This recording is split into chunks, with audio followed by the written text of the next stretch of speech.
Not good. I think at this point I'm also going to get my hood repainted since it's already going in for this. So we will see. Okay. Right here! Right here! Look at you! Yay! Corgi Christmas! Korg dear! Rain Korg! What are you looking at? Okay, Trisha absolutely hate onions, so we're going to see if this alligator will eat them. Get it. Oh, here we go. Here we go. Here we go. Nope.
Guys, welcome back to the Supercar Street Racing 4K production studio. And guys, it is hot in here, but we have the AC blasting on 19 and 70 degrees, like my birthday.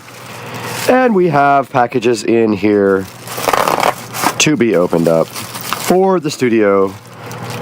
So let's do that right here and now.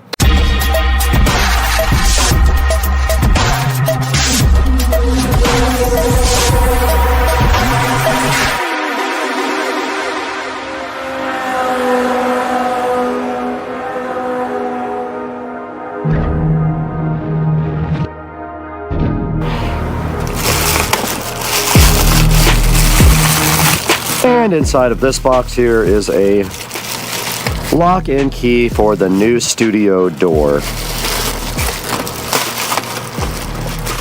An actually expensive lock and key from Kwikset. Because if you guys know Kwikset, it's quality stuff. And right here, right now, is a box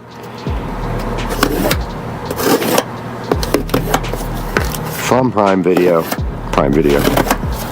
Amazon Prime. I've been asleep for like 3 hours. You'll have to excuse my ridiculousness. Oh! We have the UFI security lock, camera, and doorbell. So yeah, this is the new smart lock for the studio, for the production studio. We have a deadbolt and a regular lock.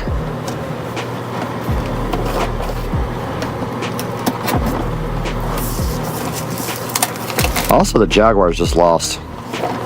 Not good times. Alright, let's get this thing unboxed here in the studio.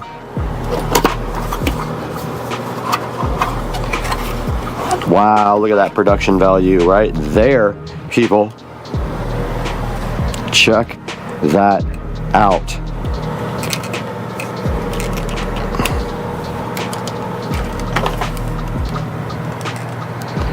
Comes so nicely packaged, like this. Ready to rock. There's one side of the lock. Part 2.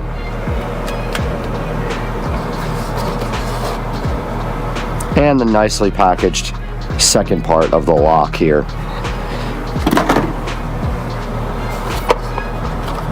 They do have such a great presentation. So I need to get out the instructions and figure out how to install this. Alexa, set the studio switch lights to white. Alexa, set the studio switch to white. And it does get bright in here with that. Alright, let's get the instructions out. Checking out the installation manual here. Step 1 is to install the deadbolt. And it says if the back set is 70 millimeters, turn the faceplate 180 to extend its length. And the deadbolt would be right here. Let's go ahead and get you guys clamped. And we just simply undo this. I've not looked at the door yet, but inside of this, if the latch hole is round, contact customer service to receive a round drive-in faceplate. Okay, the latch hole is probably not round. It's probably the same as this guy. Okay, we're in front of our door now. We have some towels or shirts.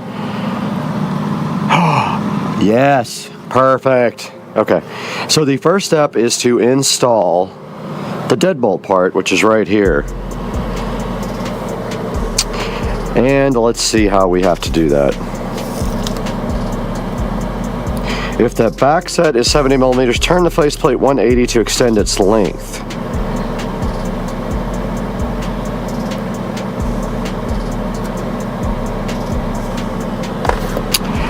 Don't think we need to do that.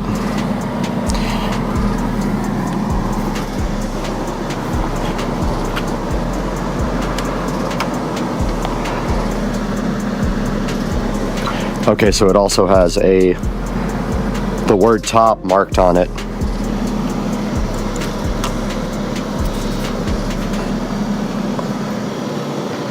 Literally fits perfectly. You don't really have to do anything to it.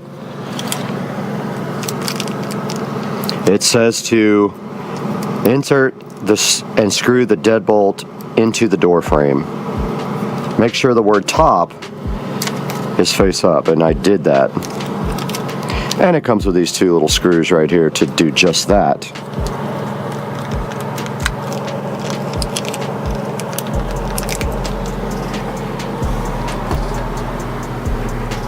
I do have my trusty DeWalt drill right here, guys. It fits perfectly right here. I love this brand new installation and a brand new door.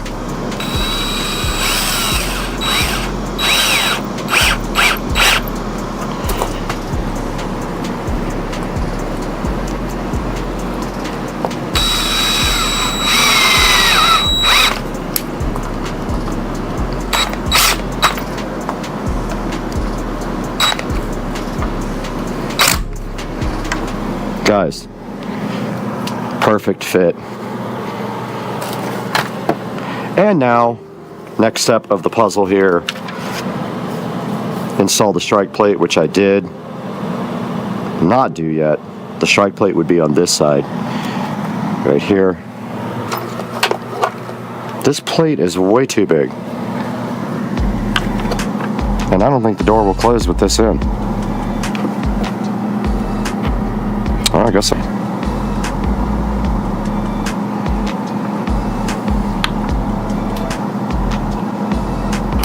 So it doesn't fit the door.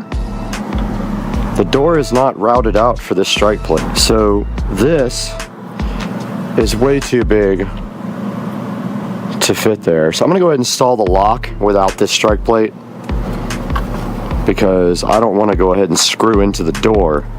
It doesn't fit. So I'm going to do it without it right now. It comes with a strike plate reinforcer, but like it doesn't fit my door.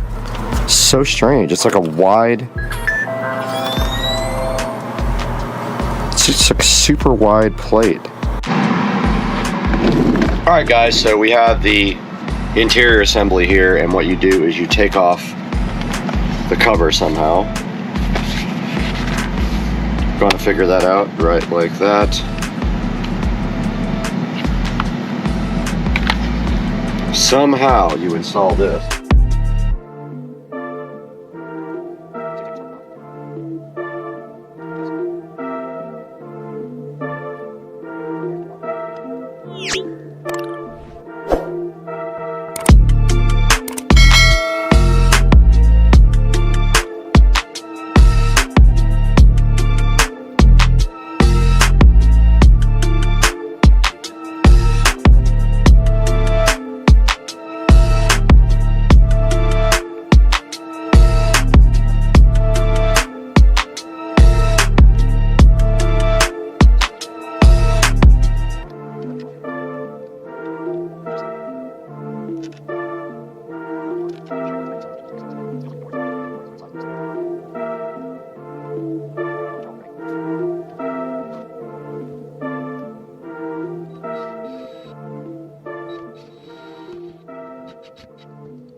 Okay, while the battery is charging for the smart lock, we have the quick set lock to put in here.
Checking out the outside of the Eufy doorbell and security lock with that peel sat. That peel sat is real, and there it is. There's the outside of that, and then there's the quick set lock installed and looking so fresh. But this battery is dead, so we can't really do anything. But here's the final install. Now, the piece of the puzzle that doesn't make sense to me is this. Has a regular strike plate, but yet this has this huge plate that doesn't fit the routing on the door. Will probably still close and shut properly even with this on. I'm gonna wait till the battery's charged on the lock and then test that out. And that is going to be the next step. As soon as that battery charges, it might take up to 6 hours. Guys, I completely forgot that there is a step to this that I left out, and that is the doorbell chime.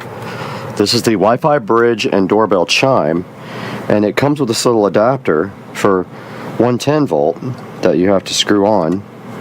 So you basically put this on and then turn it somehow. And I need 2 hands to do that with, so I'm going to do that now. A tiny little cute little doorbell adapter thingy is ready to go. I had to screw on a little adapter plate to it, and right here and right now you literally just plug it into an outlet like this, and then the rest of the step is to use your Eufy app to go ahead and set up and configure the doorbell, but it is not charged yet, so we're waiting for it to charge right now. We have successfully charged this battery all night long, and the little light on the back did turn blue, acknowledging that we had charged it. We got the base station set up and paired by scanning the QR code on the back. We ordered an SD card for it, but it says delayed in transit, so I don't have an SD card to put in this guy here. So I don't know if the video works at all without that. I don't think it will, but we're going to go ahead and set up the rest of the lock now that we have the battery charged. So we have to set it up and pair it on the phone. Alright, finishing this lock is as simple as sliding this battery in and putting the back cover on.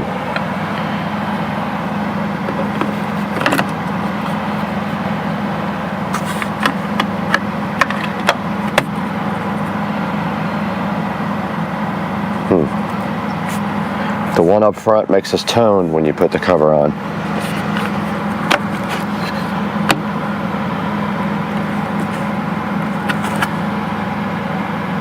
Interesting.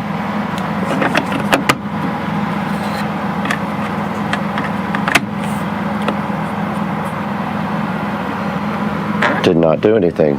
Let me see if it works. Please download the Eufy security app to complete. Okay, it did acknowledge, so we have to add it now.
Alright guys, we are back, and we did get our extra tiles in, and we got a floor mat in, so our job right here and right now is to just simply finish what we started with this tile.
Back over here by our doorbell, there should be an SD card slot in the side.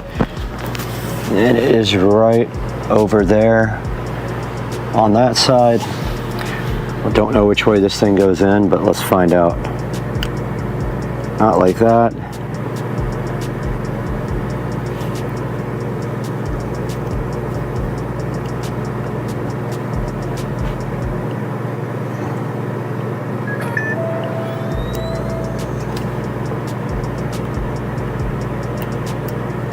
Okay, SD card is in. Now all we gotta do is go to the app and make sure it works. Last part of this project is clean up. So I brought some cleaning supplies here and my lithium ion vacuum. I do need to put this strike plate on the door at some point, so I'm gonna leave that here so I remember to do it. And then now I'm gonna go ahead and clean up the whole room.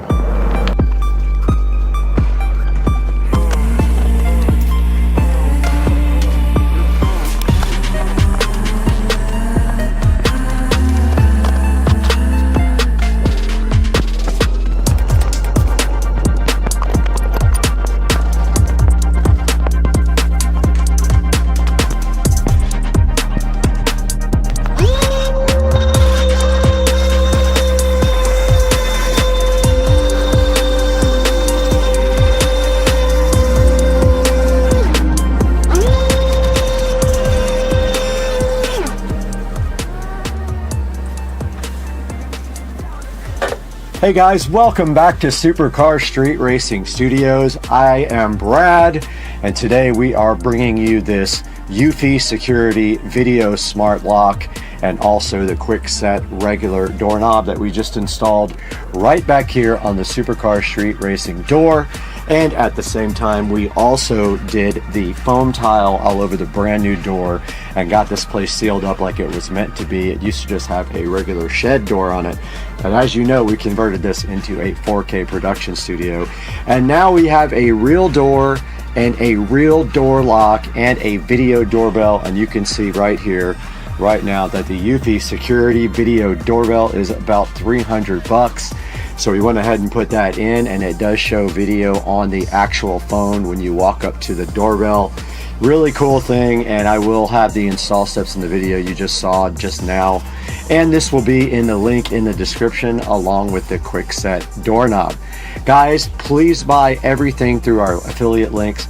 It helps us out greatly, and we really appreciate your support and help at Supercar Street Racing, and we will see you guys on the next one.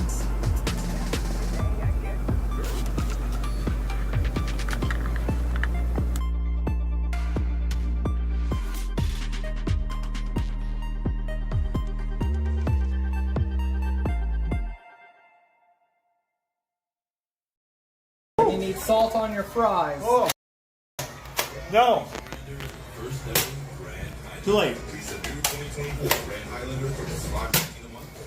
There you go. Hey guys, welcome back to the channel, and check this out. I got something to show you today, and it is right here.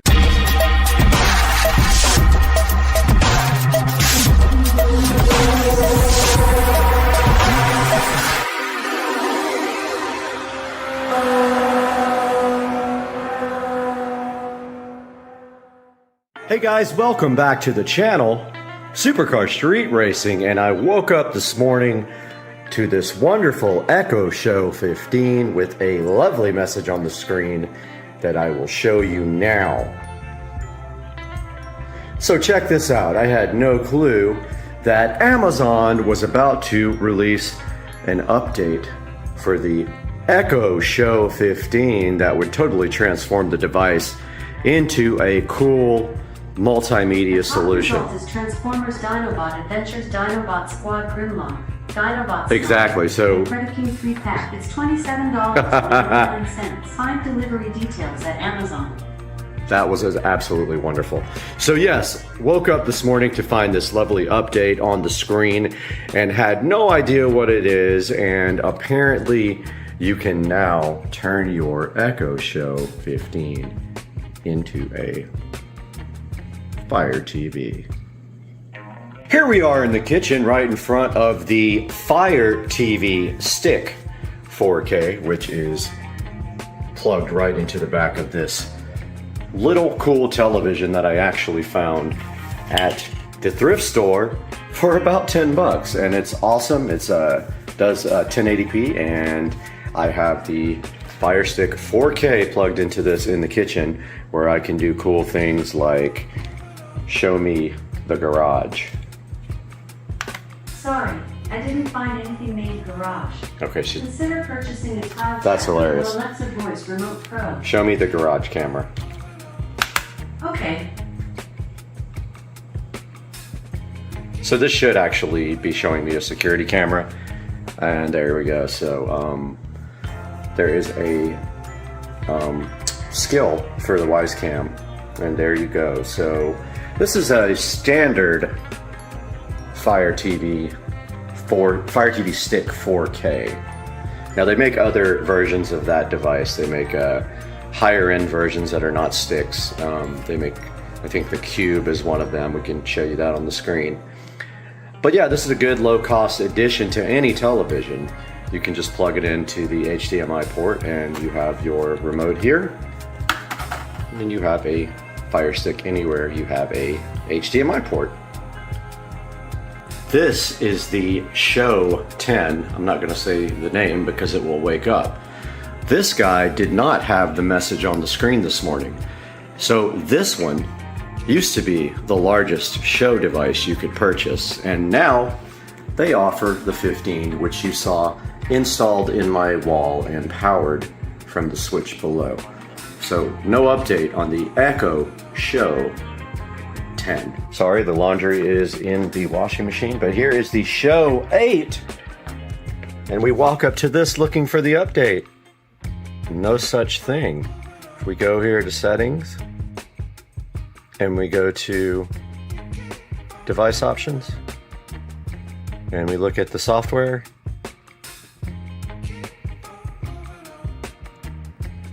we hit update.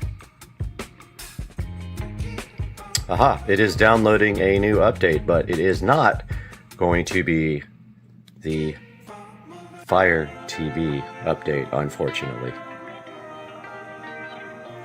Okay, walking into the office here, we can see the Show 5 sitting here looking all wonderfully flush mounted into the wall, which I have a video on that if you are curious as to how to flush mount your Show 5, and this is powered from the switch right here. Let's turn some lights on in here.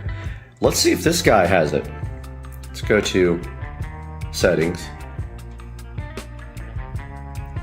and device options and software.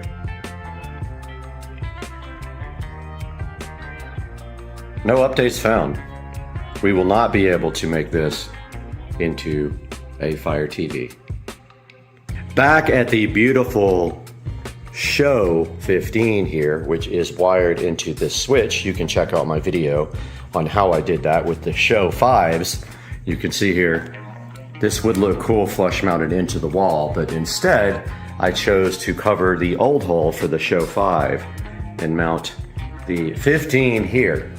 Woke up this morning to that lovely message about getting the Fire TV experience on the Show 15. I hit the yes button, it downloaded an update, and now we have this lovely button right here that says Fire TV. Now, why is this cool? Well, let's push it and find out. And check that out, guys.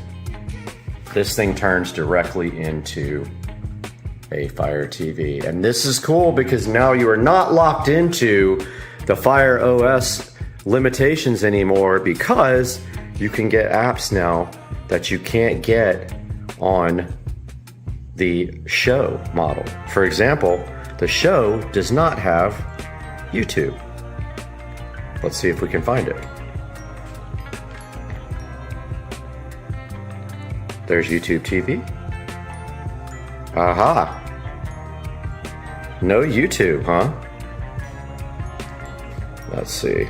Oh, wait, there it was. I looked right over it. There it is. This is absolutely fantastic and a game changer. Because now you don't have to use the browser in a Show to get YouTube.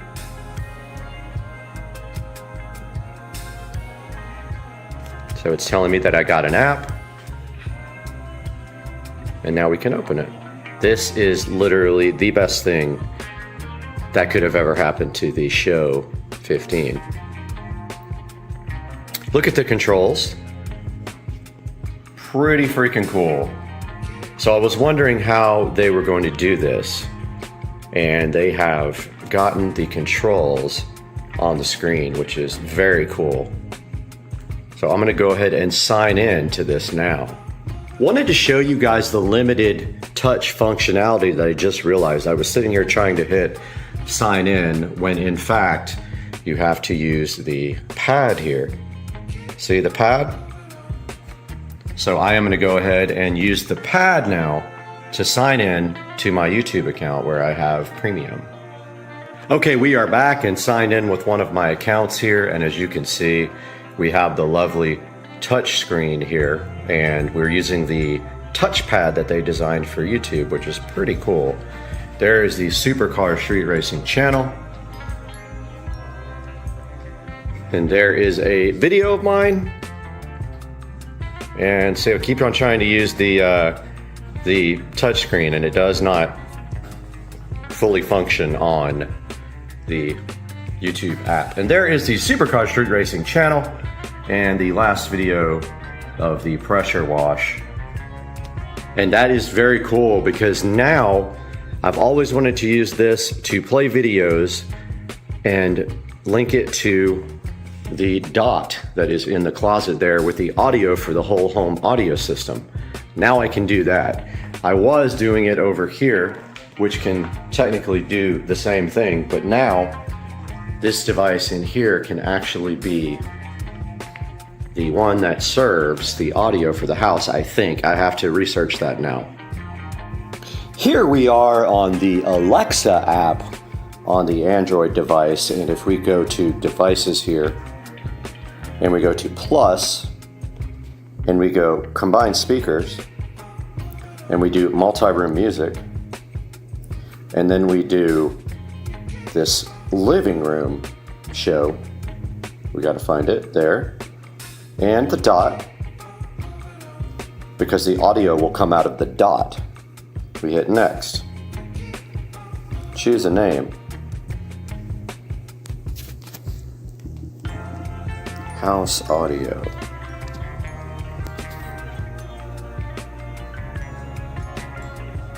Okay, so now we can go back and see if that actually worked. Back in front of the beautiful show 15 here, we're gonna see if we actually get audio out of this whole home audio system since we paired this as a speaker group. So let's try to find some music. Oh, but keep trying to use the push button, the touch screen. Let's do this. Oops, I pushed the home button.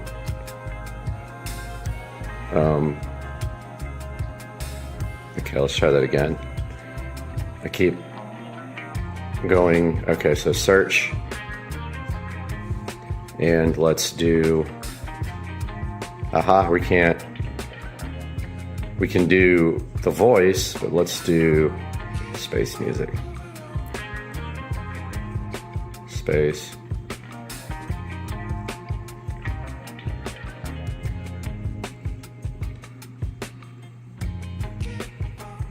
Music. My favorite.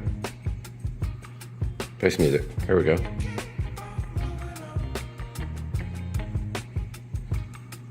Okay, let's see if that worked.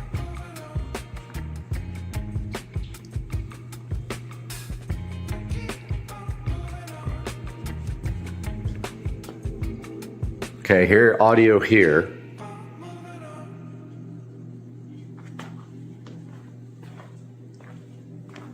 Echo, raise the volume.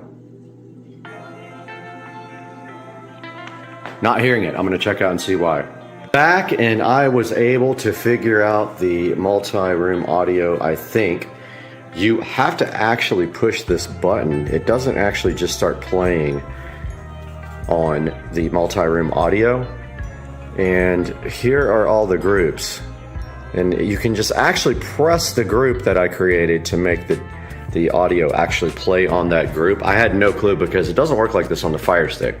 On the Fire Stick, you literally can just start playing and it just works. But this is your little groups to send the audio to.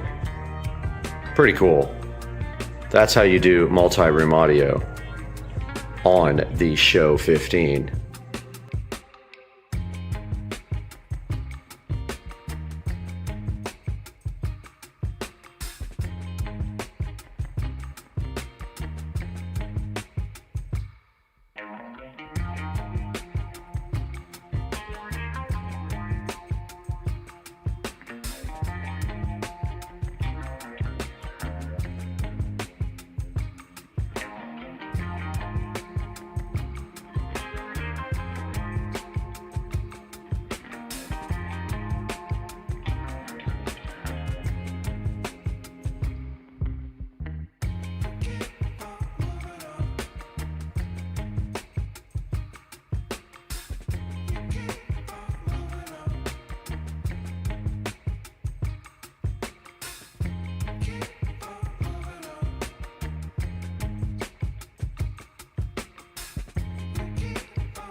back in front of the Echo Show 15, and in conclusion, Amazon has added the Fire TV experience to the Echo Show 15, and as you can see, I will link another video here in the corner that you can actually sideload apps, even though a lot of websites will tell you you cannot.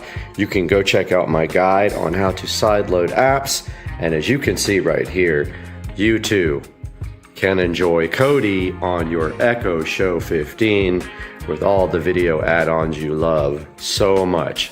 So yeah, the overall Fire TV experience on the Echo Show 15 is good. I'll have another video that shows you how to use a remote like this and be able to navigate your Echo Show 15 with a Fire TV remote. Guys, I hope you enjoyed the video and have a great day, and please like and subscribe to the channel.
What's happening, guys? It's freaking Friday night.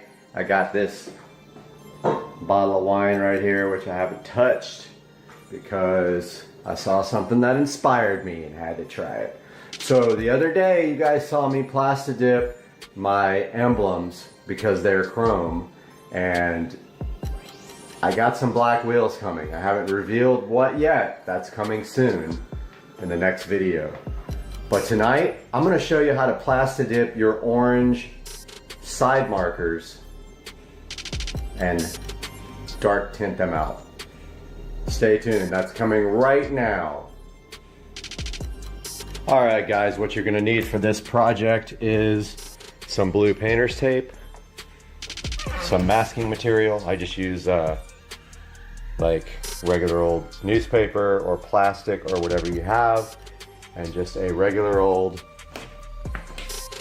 black matte plastidip right here. You can get it at Home Depot or any auto parts store. And this is the light that we're going to be working on. See this orange side marker slash turn signal? So kind of lucky in this case, right here around this light is a tiny little crack. So I'm able to get the tape right inside that crack. If you don't have that, you're going to have to kind of mask it off, or you can try a heavy coat around it and see how it peels. It might peel on that line. Stay tuned for what mine's going to look like when I tape it off. Alright, I got the side marker masked off. Notice I got a good mask all the way around it here. Now, before you ask me in the comments, yes, plastidip does overspray. I found out when I did the emblems. Came back the next day and there was overspray all over it. So I got it all masked off. I've got my plastidip here. I need you to do the same thing I did and preheat this can so it's nice and warm. Now if you've used this can before, it might have some Plastidip around the tip here, so just pull that off before you do anything. Then spray a sample there to kind of clear the head. Now I don't have much room here to spray. Try to get this on camera while I do it. I'm going to do one light coat first. Okay, that's all for now. Nice light coat. I'm going to let that dry for 15 minutes and then we'll be back. Okay, the timer just went off, so it is time for coat number 2. Now this coat is going to be a wet coat, and at the same time we are going to remove the tape. When you have tape, you always want to remove the tape while your coat is still wet. So we're going to put a good 3 shot on there, and then we're going to pull the tape. I'll be right back. Okay, I just got done pulling the tape, and you can see I didn't do as good of a job with the taping, so I'm going to grab a rag over here from my rag collection. Let's see if this will come off easily. If it doesn't, it will come off when it dries. Yeah, it wipes right off right now. Just like that. Like I said, it will come off when it dries regardless. That's the beauty of Plastidip. If it doesn't come off like that, just use your finger. That was dried on there from the first coat. Now this is going to take 15 minutes to dry and you're done basically. 2 coats is enough for me on these. I don't want to go crazy on this part, so I'm going to show you the other side, which was actually already done before. I wanted to make sure I had it good before I did a tutorial on it, but there's how it came out. I think it looks so much better than the orange. Now ideally they would be the color of the car, and they make a whole strip for the European car that doesn't have a side marker in that color, and that's what I really want. But I think that looks better than clear side markers, honestly, with the black factory insert there and then black wheels coming. So that's how you Plastidip your side markers on your car. We'll see you guys next time. Bye. Alright, what's happening, guys? It's Friday night and most people are out having a good time right now. Drinking, partying, but what are car people doing? That's right. We're in our garage thinking about the car show tomorrow. So tomorrow is Saturday morning and it is the Automotive Addicts Cars and Coffee here in Jacksonville, Florida, and it's huge. There will probably be about 1,000 cars there. So what are we gonna do tonight? We are gonna take a look at the best way to detail a supercar. Right here, this is my 2005 SL65 AMG. We're gonna take a look at this vehicle, what I used to detail it, give you all the clues. You could do this to your own car and it's gonna be awesome. Check it out, guys. All right, guys, let's take a look at some of the stuff we use to detail the car. This should be in your garage. Anybody who deals with cars will have most of this stuff, but let's take a look at some of the better products here. So first of all, we've got this Armor All detailer. Now this is different from normal Armor All. As you can see here, it is a matte finish. So this does not leave a shiny, greasy looking texture on your car. Now, the absolute best product for detailing leather is Griot's. It's the most expensive, and it is also the best. So here's some Griot's spray, which is pretty convenient and makes it super easy to detail your car. However, I really like this more pasty stuff, this 3-in-1 leather care. This one's empty, so I've got a brand new bottle right here. So what I do is, you know, if I don't have time to really get the paste going here, I use the leather care spray. And we have these nice cloths for detailing. Here we have the best glass stuff on the market. It's funny, it's called Stoner is the name of the company, but it's called Invisible Glass. This is the absolute best stuff for working on glass. You know, keep in mind if you have tint, a lot of, like for instance, my front window is tinted. They do not want you to use this stuff on the inside glass over the tint, so just bear that in mind. Now here's some standard Armor All. I like to use this sometimes on the engine bay and sometimes on the doors. It does have, they finally came out with stuff that actually smells good. This is new car scent. Here's some air freshener. This is actually new car air freshener. I spray this on the floor mats. There's again some original Armor All. So this is the best tire shine on the market, Black Magic. And along with that, you need your tire brush. This is a wheel cleaner. These are chrome wheels, and I don't like to, I only use this when the car is not dirty. I don't really spray this on and then wash it. I spray some of this on the wheel and then I wipe it off with a cloth when the car is dry. And then of course your instant detailer.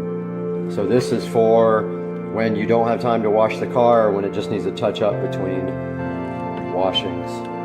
So you gotta have all that. You gotta have your cloths, and those are the basic products. Now let's take a look at the usage of some of these.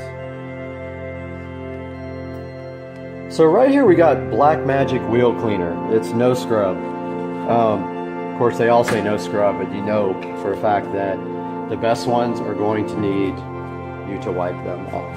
So this is designed to work with a hose. However, what we're gonna do right now is, so these are chrome wheels. I'm gonna spray this on the chrome. Really good because these wheels are absolutely dry. We're gonna take this cloth, and you can see right here what this is doing to the brake dust, breaking it right up. Now this wheel actually has some issues. It needs to be re-chromed, or either, I probably will not do that. I'm going to end up getting new wheels. It's the only problem I found on the whole vehicle when I bought it, and basically the chrome is peeling off the wheel right there. So no big deal. There are lighter wheel solutions out there. So I want to get rid of these factory heavy wheels. Now look right here on this cloth. Obviously this brake dust will come off without this, but it's not going to come all the way off. It's going to leave a dry film on the wheel unless you use some kind of solution to get this off of there. So let's step back now. Take a look at this polished wheel that looks 1000% better. Let's move on to step 2. So now we've got this, actually the wrong product here. Let's get the actual right one. Here is the Black Magic Tire Wet. So you take this and you just spray it right on the tire like that. See how it's all over the tire? Take your tire brush and just go around it like this. If you get any on the wheels, take your cloth that you just used to clean the wheel and go around and just wipe off that excess. Now if we step back, there is the final product after the Black Magic Tire Wet. Alright guys, I got the wheels and tires finished. Now we're going to take a look at the outside glass here. So remember what I told you about the inside glass? They say not to spray glass cleaner on the tint itself, so we will not be doing that on the inside. But what we are going to do is take a look at this invisible glass spray here. Now I was told at the auto parts store it is the best stuff on the market. So let's give this a shot on the front windshield. There's invisible glass all the way across the front. Now we're going to take a clean cloth, 2 clean cloths actually. One to wipe and one to dry.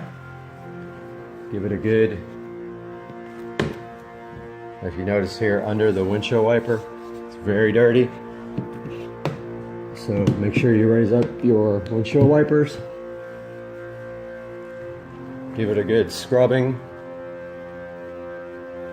1/2 at a time.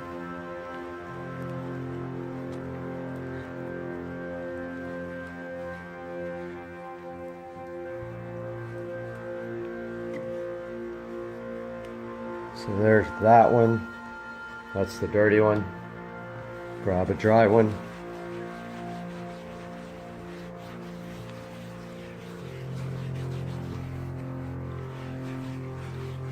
Give it a good buffing until all the streaks are gone. And that is that. Now this car came with a chip in the windshield. The person who owned the car refused to change it because of this signed plaque by the person who built the engine. So something to think about when you have a car that has a hand-built engine with a signature on it. That's it. I'm gonna go do the other side. All right, guys, I finished the front windshield. I'm gonna move on to the side windows and the back window.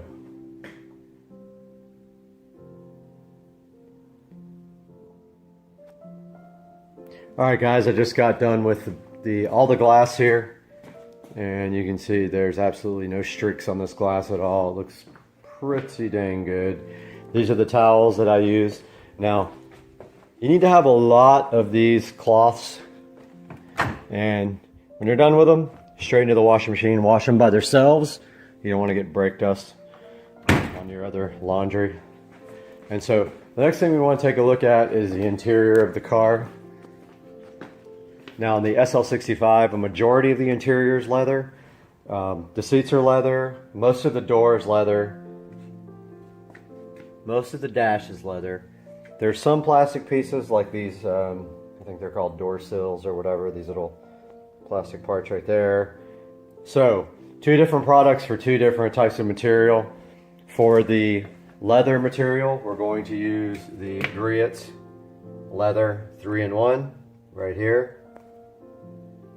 And for the non-leather, we're going to use a combination of the matte finish Armor All and the standard finish Armor All. So let's take a look at the standard finish Armor All here. Now this is going to leave more of a greasy, shiny on your car than the other one will. So let's take a look at this on the door sills. This also smells really good. It's got the new car. So I sprayed that pretty good right there. So now we want to get, and always keep a separate cloth for your different products. So here is the standard Armor All. Now notice some of it got on the seat right there, but that's fine because that's plastic as well. So now let's take a look at how that looks after we get the Armor All coating on it. So before and then after, it's got a nice shine now. So I'm gonna go ahead and give that whole door sill a nice wipe down. And notice some of it. So I went ahead and moved the seat forward so we could get to some of these other plastic parts. I'm spraying some of this Armor All right there on the plastics. Trying not to get it on the leather part of the seat. The back of the seat is kind of a leather material, so I'm going to go ahead and use the other leather conditioner for that. The sides of this dash and this bottom part are not leather, only the top part. So I'm going to spray it there. And go ahead and wipe that down with the same cloth. Now if you have a really dirty interior, you might want to use another cloth for that. Part of this dash over here is actually leather, so I'm going to go over that again with the leather conditioner. Part of this door here is plastic, speaker part.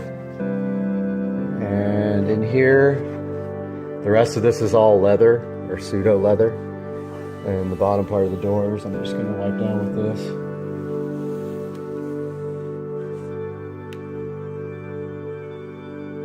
So again, just find any plastic parts of your car, go ahead and use the Armor All on that, and save the leather conditioner for the other parts. Alright, so now it's time to take a look at how we're going to treat the leather. This is the Griot 3-in-1 leather. Now, this stuff is kind of expensive. It's going to be about $15 a bottle. And what I like to do is take it And tricky container, I don't like this container. You have to pull it up to get it to flow. But I like to put some on the seats here, on the sides and stuff. Now here's the rag for the armor all. Do not use that rag. Take a brand new rag. Wipe that into the seats really good. These seats are perforated because they are heated and cooled. So you gotta make sure you get that stuff rubbed into the holes if it gets in there. Now you might need more or less depending on your seat, but I like to be generous with this stuff. You're not gonna hurt the seat if you put too much on it. So go ahead and rub that in really good. Get in all the cracks there. As you can see, the bolsters and the seats and stuff have seams. Get it all in there.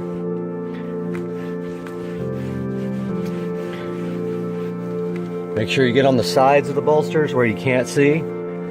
On the backs of the bolsters here. And there you have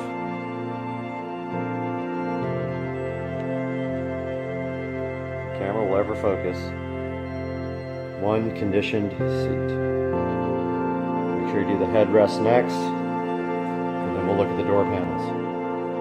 So let's take a look at the door panels here on the SL65. They are mostly all leather with some wood trim.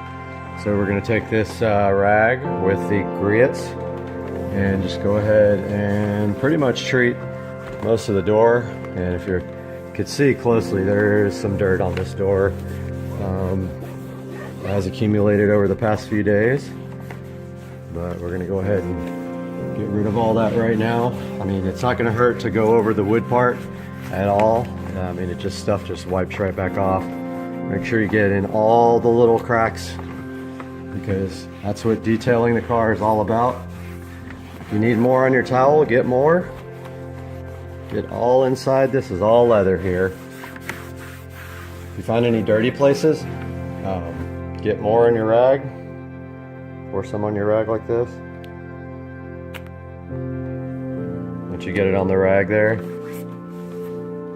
just rub it in really good to the surface. Stuff soaks in really fast, treats the leather, keeps it like new. When you're doing the glass up top here, make sure that you don't get any on the glass. It will leave a streak and you'll have to clean your glass all over again. And same with the dash here. So take some on your towel here. If you need a new towel, if your towel is dirty, go ahead and grab a new one. This dash is all leather. So let's go ahead and you can already see this dash soaking up this leather conditioner, which is a good sign here that you're getting the leather nice and treated. Now let's go ahead and close all this stuff up. All this is leather here. All this. That's all going to get treated. If you don't have enough on your towel, get more. Don't worry if there's shiny spots. Stuff will dry eventually. Get all this stuff really good.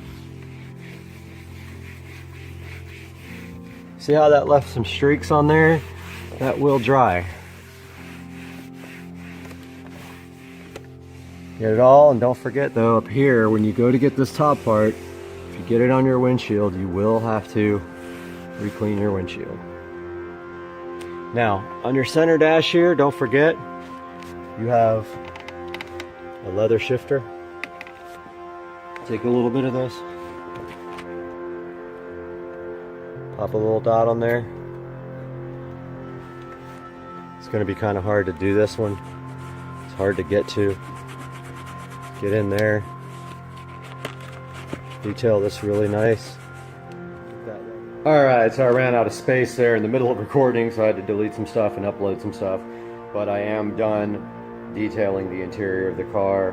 I've got the leather conditioner on all the seats. and on the dash and armor all when necessary. Next, we're going to take a look at the engine bay detailing. So, to start off with the dirty engine bay, you're going to have to do some degreasing first. This engine bay is already spotless, so what we're going to do now is take the armor all here. Now this stuff here is the standard finish, which is what I like for the engine bay. We're going to pretty much spray it on the entire engine bay here. Then we're just going to take some clean cloths like this and wipe the whole entire thing down. Everything. It's going to take you a few minutes. Go ahead and do that. And while you're doing that, I'll do mine and we will check back with you here momentarily. Alright guys, I just got finished detailing the engine bay, which was already in pretty good condition. Just want to remind you guys about some things that people forget. Do the top of the hood, or sorry, the underside of the hood as well. This one was pretty dirty. Coat your rag with armor all and get that pretty clean. Also, don't forget the cracks, the hydraulic system for the hood, anything in here that you can get to, try to get to it. That's going to do it for the detail of this car. This thing is ready for the show tomorrow, and we will have some video footage of that coming your way. Don't forget to like and subscribe. Welcome back to Supercar Street Racing. I'm Brad, and this is my 2023 Tesla Model S Plaid, and we're going to take a look at that today on the channel. Stay with us.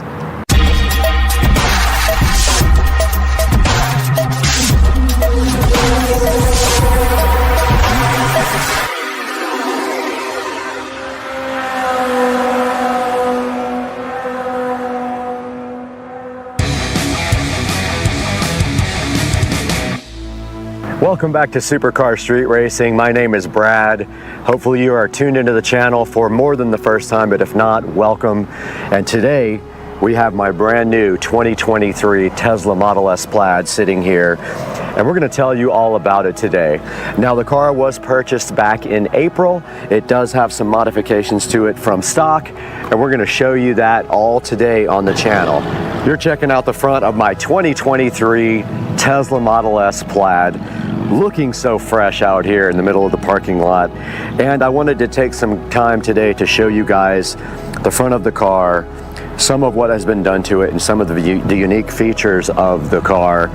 And of course, the first thing you can see here on the car is that the car is wrapped, completely wrapped in a satin wrap. Now you can also see in the front of the car that the headlights are also wrapped in satin, and I was a little bit concerned about that, but actually it has not been a problem. They're actually really bright, and it did not affect the brightness of the headlights at all. Taking a look at the front also of the 2023 Tesla Model S Plaid, there are a few other modifications here. You can see right here that we have the carbon fiber front V right underneath the modified black Tesla logo right here, and then down below that we have the carbon fiber splitter down here, and that thing is called an apron, and it literally just sits right on top of the regular bumper and gives the car an enhanced look as well, a more sporty look, and it does match the carbon fiber rear wing that we will show you guys, carbon fiber rear spoiler we'll show you guys here shortly. That is the extent of the modifications on the front of the 2023 Tesla Model S Plaid. Now let's take a look at the side of the car. This is my 2023 Tesla Model S Plaid. I'm happy to have you guys here on the channel checking it out. And taking a look at the side of the vehicle, the first thing you will notice probably right away, if you're familiar with Teslas, is that I do have aftermarket wheels and tires. Immediately, the first thing I did when I bought the vehicle was go ahead and order my wheels and tires. Now, I did get the car with the 19-inch Tempest wheels and tires because I didn't want to pay the upgrade for the 21s. I figured I could take that money and use it and get whatever I want. I did end up ordering the BC Forged HB04s in matte black. And there you can see how they look, and I did order the hardware also exposed for the three-piece wheel and the bolts are actually matte black as well. And apologies, I'm in a flight path right now, but that's just what happens. Now keep on looking at the side of the Model S Plaid. You'll see some other cool features.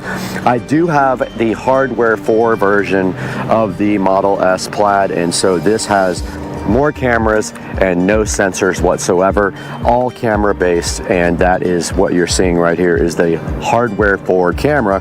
And if you notice, right on top of the hardware 4 camera, we do have some carbon fiber camera covers, which I think add a nice accent to the side of the car here. And then moving down the car a little bit further, and you can see it just opened by Bluetooth. We do have the carbon fiber mirrors as well, looking really good, and they do also match the carbon fiber camera covers here, and also the carbon fiber that you're about to see in the next picture. All right, we're towards the back of my 2023 Tesla Model S Plaid now, and you can see right there that the door handles did pop open because of the Bluetooth phone. And here we have the carbon fiber caps for the Model S handles, and they look awesome. And back here you can see the 295/35 ZR21 Pilot Sport 4S's with the HB04 BC forged wheels. And that's going to round out the side of the Model S Plaid. Let's take a look at the back now. All right, here's a good look at the back of my 2023 Model S Plaid. You can see the tail lights looking great. I don't know if they were restyled for 2023, but I did forget to mention that the front headlights were restyled for 2023, and they are upgraded laser headlights. Here in the back, nothing really to show except for the fact that we removed the Tesla logo here completely when we did wrap the car, and also in the front, we also removed the front license plate.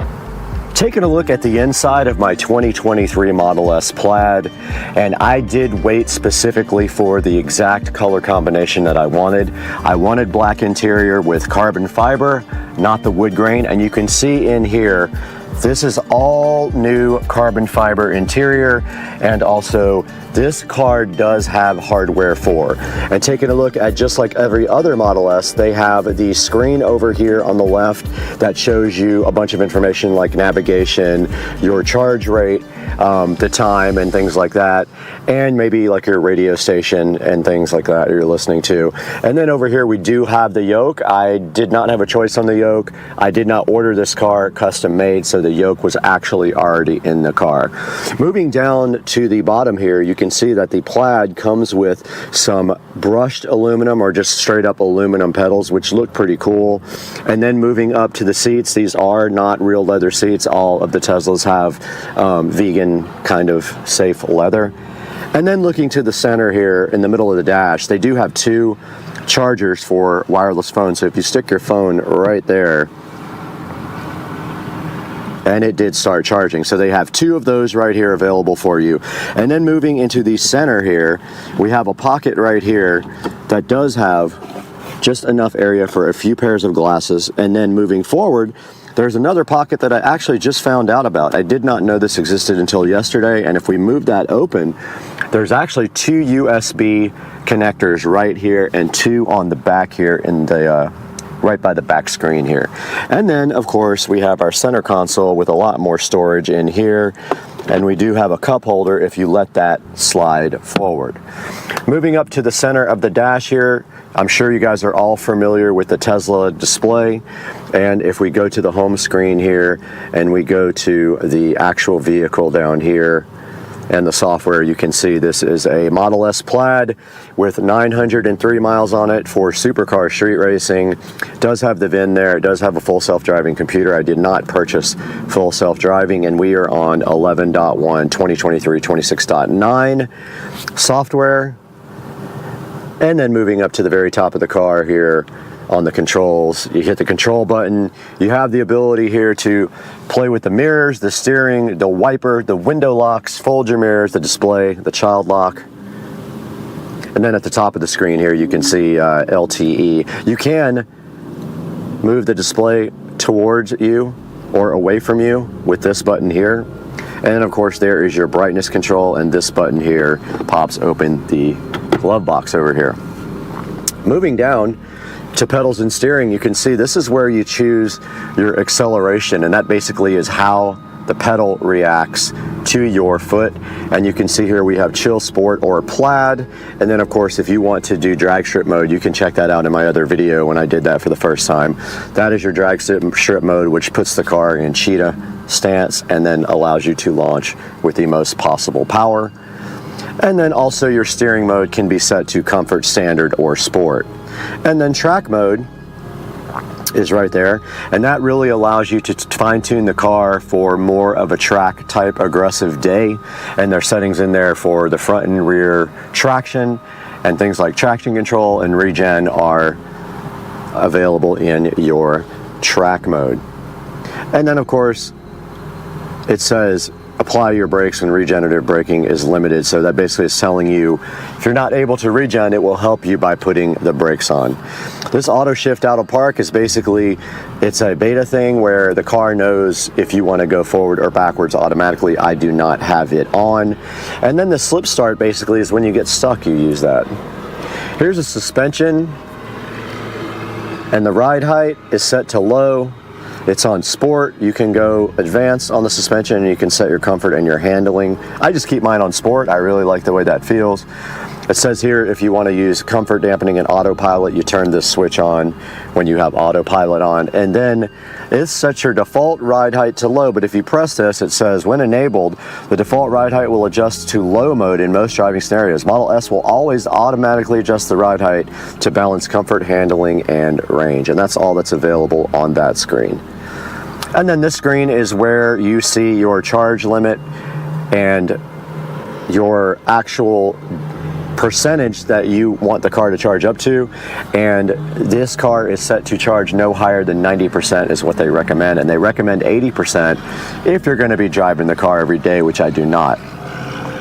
This is where you actually adjust with your current that you want the car to charge in. So if I stick it in a 50 amp, it'll charge at 48 amps maximum. And then the last time I supercharged, which was April 14th, I've only supercharged the car one time, and it's when I bought it. It was $27.30 because I do not have free supercharging. And this is the autopilot, and you can set it to either traffic aware cruise control or auto steer beta by doing that. And then you have to answer yes. And then this is your following distance, and this is how you get into auto steer. And they're talking about this button here on the steering wheel, which I will show you guys next. And this is how you set your speed and your offset for your cruise control.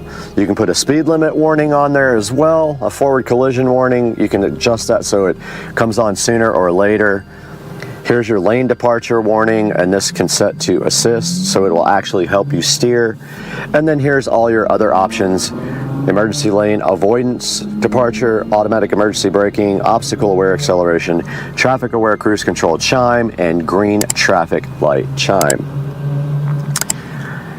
Moving down here, this is where you actually set up your phone for a lock. So when I get in the car, the phone is on Bluetooth and the car will unlock and drive without a standard key.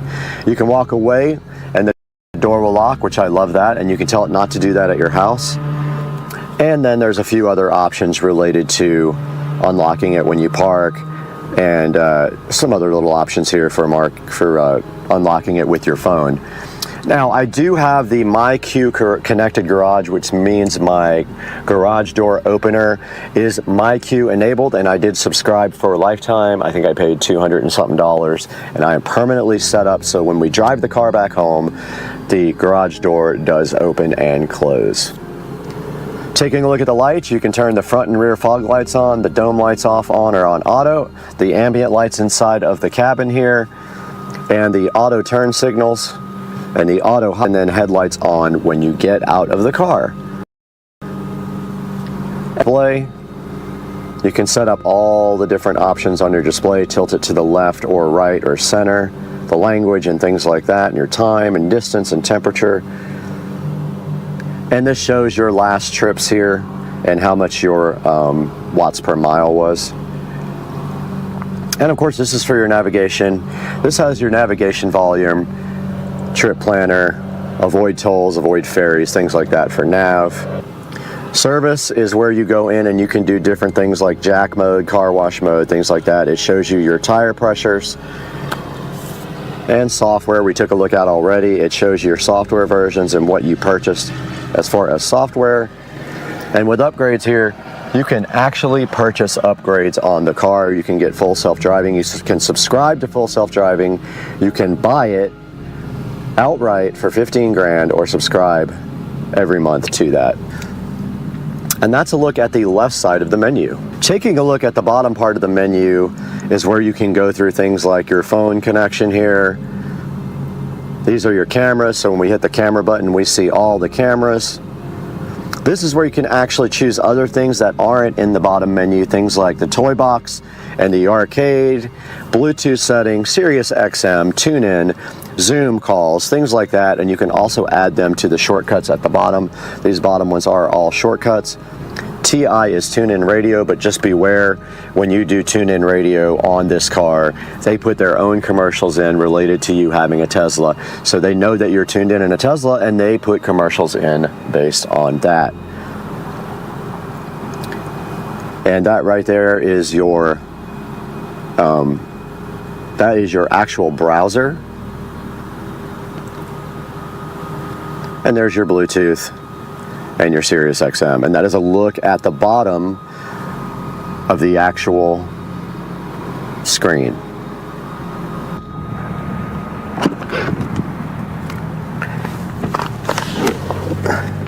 We are now in the back of my 2023 Model S Plaid, and I'm telling you, the back seat of this car is absolutely awesome.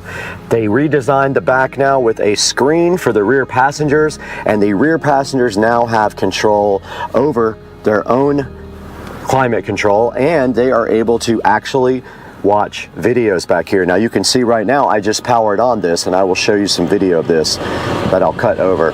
But you can hear that the AC is now on, and also I will run you guys through the whole entire thing of this screen here momentarily.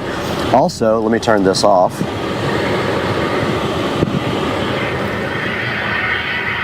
And of course, here comes the plane.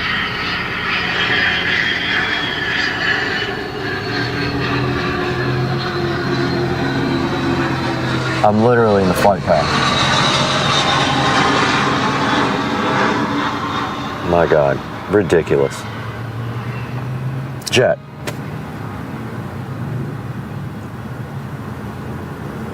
So also in the back of my 2023 Model S Plaid, there are two USB-C ports here, and I did confirm that would charge my laptop just with a USB cable. It's perfect for bringing your laptop along and charging. And I did locate the other two USB ports in the front of the car the other day when I was looking around in there, and I happened to find this hidden compartment. Now the seats in the Model S Plaid are very comfortable. I'm in the back and I'm not very tall, and I have the front seat all the way forward, but I can still sit comfortably back here, and I think they're some of the most comfortable seats I've sat in a car. We are back in the back of the 2023 Model S Plaid to give you a closer look at the climate control and the controls for the entertainment system in the back. And you can see right here, we have controls for our climate control right here, where we can adjust the back seat temperature. And that is the little fan control here. We have controls here for the seats, the heated seats. And then we have the capability to look at our music, what's playing back here. And then the cool thing is if we go here, we can actually go to YouTube, as you can see. And we have right here and right now, if we press that, there is the Supercar Street Racing channel right here, looking so cool. So yeah, the backseat drivers, or backseat riders, passengers, can actually watch YouTube and some other things while they are in the back seat. The front seat cannot do that, but the back seat has a choice of Netflix, Disney Plus, Twitch, Hulu, YouTube, or you can look at the Tesla tutorials. And then if you go back here, we can power this off and on, our fan in the back, and adjust the temperature. We are here in the Tesla Model S Plaid, and you can see that I have hardware 4, so I do have the capability to launch Steam and play Steam games. And also, we can actually play games in the car with the car stationary, like Beach Buggy Racing here. And when you play Beach Buggy Racing, you use the actual controls for the car. So you use the steering wheel and the foot pedal, and it is loading right now.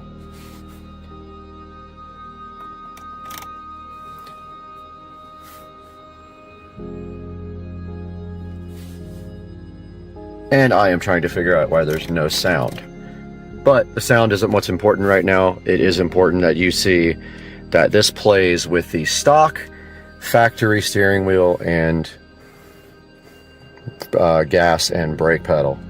You can see here I am steering this guy with the car, and I do have my accelerator pedal. So that is how you play games while you are sitting still in the Tesla Model S Plaid.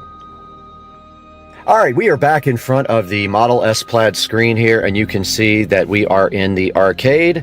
And if we hit launch Steam Beta here, it will take a couple of minutes to launch.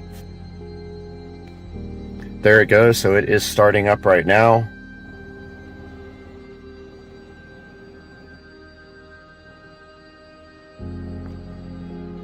And this is actually real time of how long it takes to launch Steam. So it has been about 25 seconds since I did it. There's the Steam logo. And here we are in front of the screen, and you can see right here, we can actually install all the games that we have inside on the PC in the car and play them with Steam. So I just wanted you guys to check that out real quick, what that looks like. This is a look at the frunk in the Tesla Model S Plaid. Nothing much to see here. I've only been inside here one time. The only thing in here of note is a tow hook and the ability to change your washer fluid. Nothing else to see. Very clean. The probably first or second time I've ever opened it. Alright, we're around back at the trunk of the Model S Plaid, and I purposefully left everything in here so you guys could get a good idea of the space that this thing has. And you can see I have a large Walmart box in here I have to go return. I have my camera equipment here and some shopping, and my charger right here is right underneath these clothes. And I do have the Tesla wall connector there, the Tesla mobile connector, sorry, not the wall connector. And that is what I use if I have to charge, which I really never have because I don't really drive the car that much. But that's a look at the back of the car. You also have the switches for the back seats right over there on each side of the seats as well. All right, guys, I hope you enjoyed a look at my 2023 Tesla Model S Plaid. And we hope you guys will like and subscribe to the channel, and stay tuned for all the fun things that we're going to be doing with this car on Supercar Street Racing. We'll see you next time.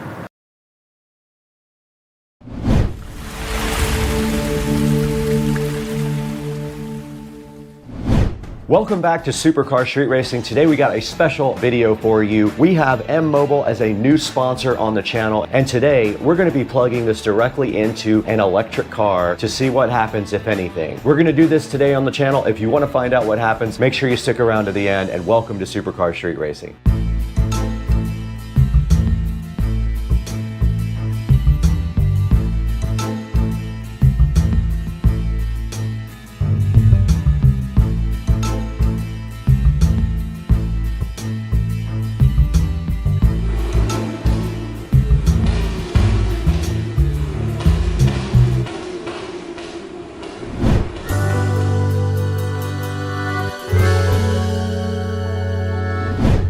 You're back on Supercar Street Racing with Brad, and I'm so happy to have you on the channel today. And if you are a new watcher, I hope that you will do us a huge favor and hit that like and subscribe button and support the channel. Today on Supercar Street Racing, something special. We have M-Mobile as a sponsor on the channel, and their OBD2 Bluetooth adapter is right here. Now this thing is awesome because you can go ahead and clear codes, check out all your codes, you can do performance data, you can build a digital dash for your car where you can monitor all the cool features in your engine like coolant temperature, RPM, boost, and things like that. But today we're going to throw a wrench into that because we're going to plug this into the Supercar Street Racing Model S Plaid Tesla and see what happens when we do that. What do you guys think is going to happen when you plug this into the car? I have no idea, and I don't know where the OBD2 port is, but we have to go find it.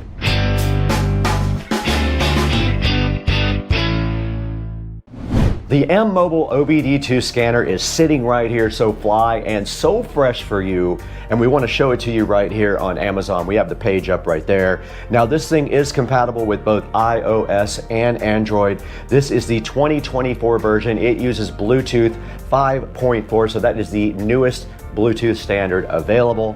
This thing provides you real-time access to your data. You can gain insights into your vehicle like RPM, engine load, coolant temperature, and much, much more. You can also transform a tablet or smartphone into an interactive display, putting all of the different parameters from your car up there, and it looks pretty cool when people get in your car and you have this neat digital dash going. You can also assess the performance of your car by doing the testing mode. It'll tell you 3 critical areas in your car that are usually indicators of performance. This thing can measure acceleration, braking, and distance coverage. Now, this also does comprehensive fault code detection, meaning that when you plug it in, you can scan all your codes and you can also clear your codes. Now, if you were to take your car to a mechanic, you would have the codes already scanned, and you could save yourself thousands of dollars by already knowing what is wrong with your car before they try to tell you something that's not actually wrong with it. Now, this thing does full comprehensive system diagnostics,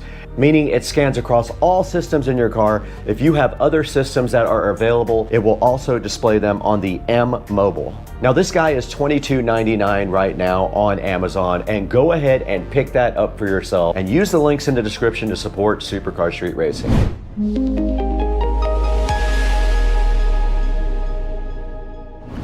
Out in the SCSR compound, awesome garage, and I know your question is there actually an OBD2 port on this car? Well, I didn't check, but I heard that there was one near the gas pedal. I put a light in there without checking because I wanted to do it live. No, we'll do it live! So let's get in this 2023 Tesla Model S Plaid and see if we can find an OBD2 port. All right, let's go check under the gas pedal. I don't see, there's some kind of flap there, but that doesn't look like it. I heard there was a panel under here. I don't see any panels, just a bunch of carpet. Oh, it's right here. It's right underneath here. I don't know if you guys can see it. So let's get our OBD2 reader. Don't know which direction it goes in either. Okay, there's a red light on our OBD2 reader now, so I guess it does work. Okay, we're here on the Android phone, and all we have to do is see this OBD Home app and go ahead and open it up and try to link with our device. Let's see. It's looking for my device. Oh, it found the car. Connection succeeded. Dashboard, display real-time data about the car. We are successfully connected to an electric car with an OBD2 scanner. Now the question is, what kind of data can we get off of this thing? That's so funny, it has everything about engine, coolant temperatures and everything. And of course, none of that applies to our car. So there's not really a whole lot in here we can do. Now here's where you can do a dashboard, which is kind of cool. So this is the setup. We're gonna change it from metric to inches. Okay, so that is just the settings. Back at the home screen now. Now, I don't know if it's going to show miles per hour or not. We would have to take the car out to check that. It does have an acceleration for performance. Not even stepping on the pedal gave us any data. Let's see what we can scan here. Let's see. It's scanning for trouble codes, none. MIL status, no data. Freeze frame, done. No data, oxygen sensor. It can't find anything to look at. Car information, PID snapshot. Okay, let's take a look at our car information. It only has a VIN number. It does not show anything else. No trouble codes are detected. So yeah, there is not a lot of data you can get off of this thing with an electric car like the Tesla. We did get this switched over to miles per hour in the dashboard there, so that's good. I guess we got to take the car out and see if it does anything on performance or the dashboard. We'll do that next. Okay, we have our OBD2 app open up on the phone, and we do have our GoPro going at the same time. We are about to take a little trip. I'm gonna go ahead and test this out when we do that. So let's get going. We gotta get our briefcase and everything loaded up. I'll be curious to see if this thing does anything. All right, we're in the car. Let's see what happens. I'm gonna go ahead and put on the dashboard, and then we'll do the little performance test if we can get that working. Not sure if it is gonna work. Sorry if it's noisy. We have AC going. We're at 87% state of charge. I'm gonna put the dashboard up now. So far, there is nothing on the screen, so this might not work in my car.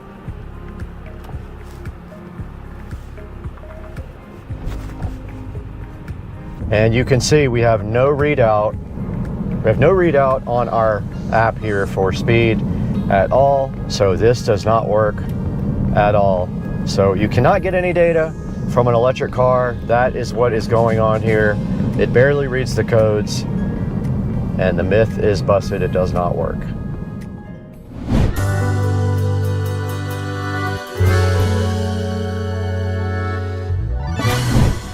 All right, guys, we have busted the myth, or maybe there was never a myth, I might have made that up, that you can put an OBD2 card reader into an electric car and actually get any data. You can get some data, but you're not getting a whole lot. All you can get is basically your car VIN number, and that is it as far as my car. Now, another car might do something different, but my car only shows the VIN number.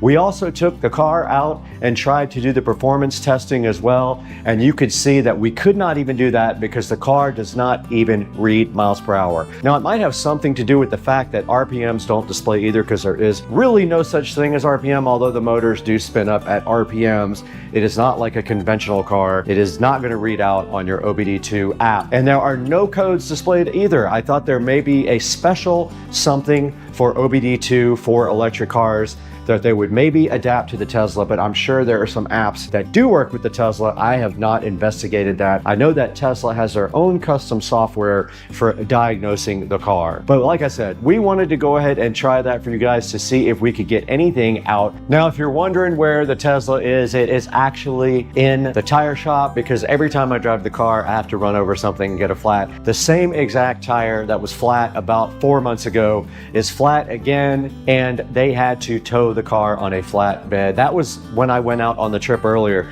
to test the performance. I went on an errand, and of course I was the only person in the road, and I hit something metal and it flattened the passenger side rear tire. So the car is in the tire shop getting a tire replacement. We appreciate you guys watching. Now let's throw it back into actually the office there with Brad for Supercar Street Racing and getting out of this video.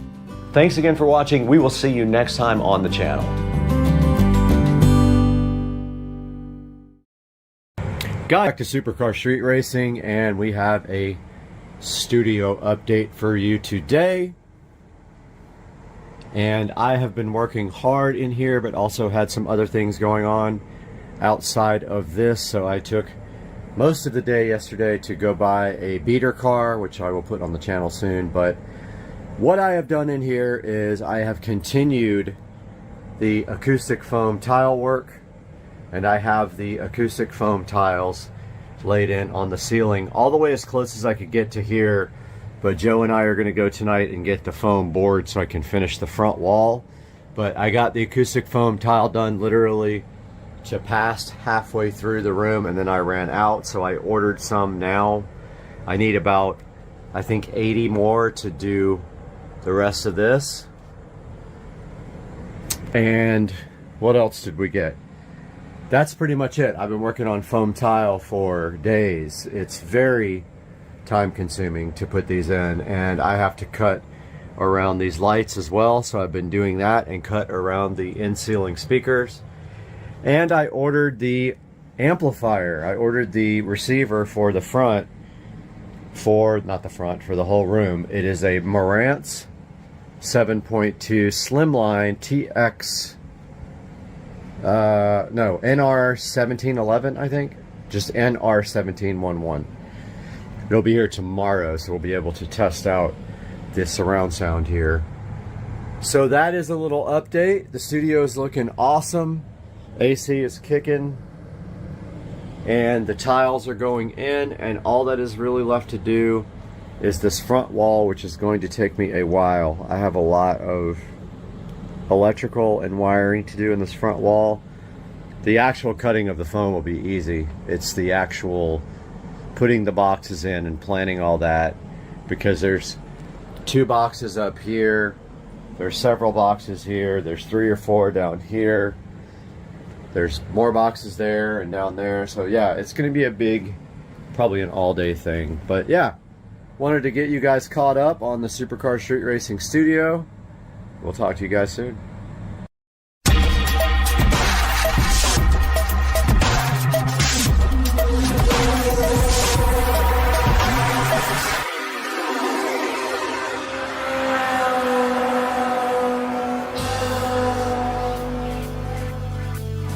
Guys, welcome back to Supercar Street Racing, and we have a huge update for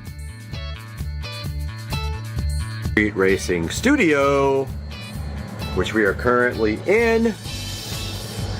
And today was a day of pain, frustration, hard work, and now this is where we are. We are still live streaming. We've been live streaming since this morning, and let me tell you what we got done today.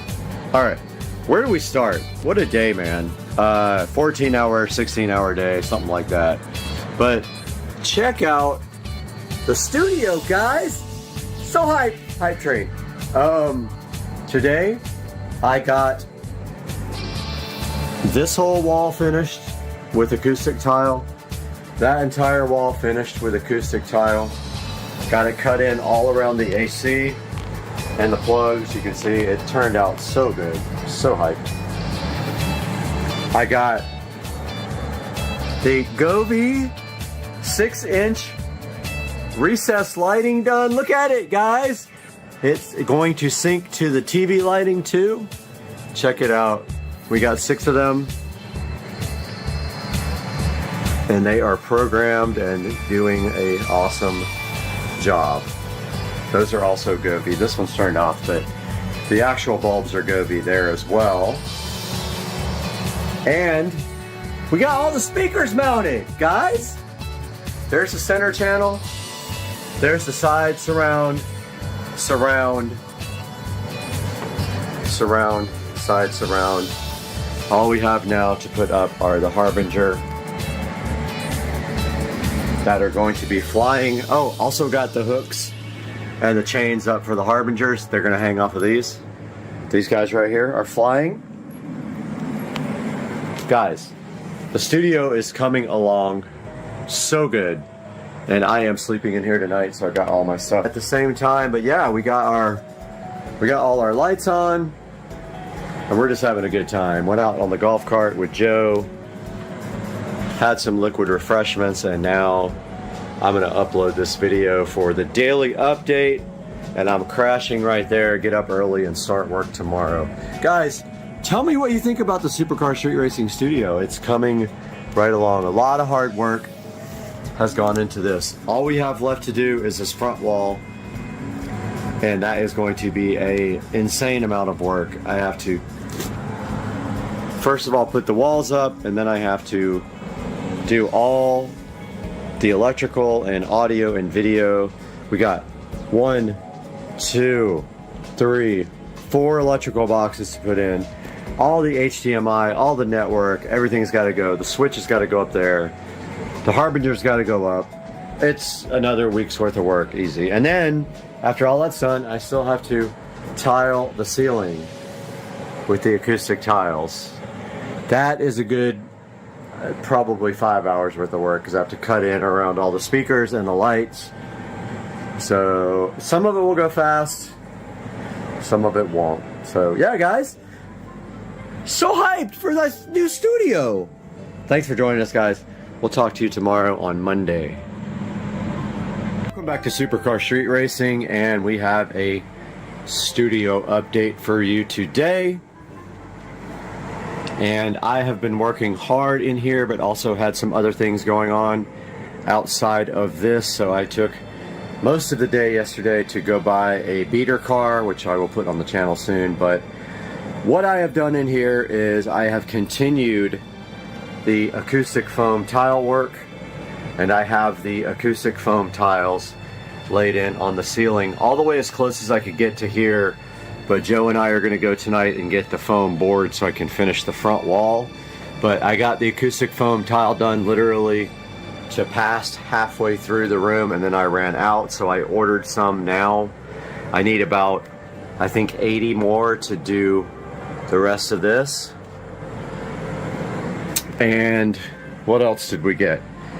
That's pretty much it. I've been working on foam tile for days. It's very time consuming to put these in, and I have to cut around these lights as well, so I've been doing that, and cut around the in-ceiling speakers. And I ordered the amplifier. I ordered the receiver for the front, for the whole room. It is a Marantz 7.2 Slimline TX NR1711, I think. Just NR1711. It'll be here tomorrow, so we'll be able to test out this surround sound here. So that is a little update. The studio is looking awesome. AC is kicking. And the tiles are going in, and all that is really left to do is this front wall, which is going to take me a while. I have a lot of electrical and wiring to do in this front wall.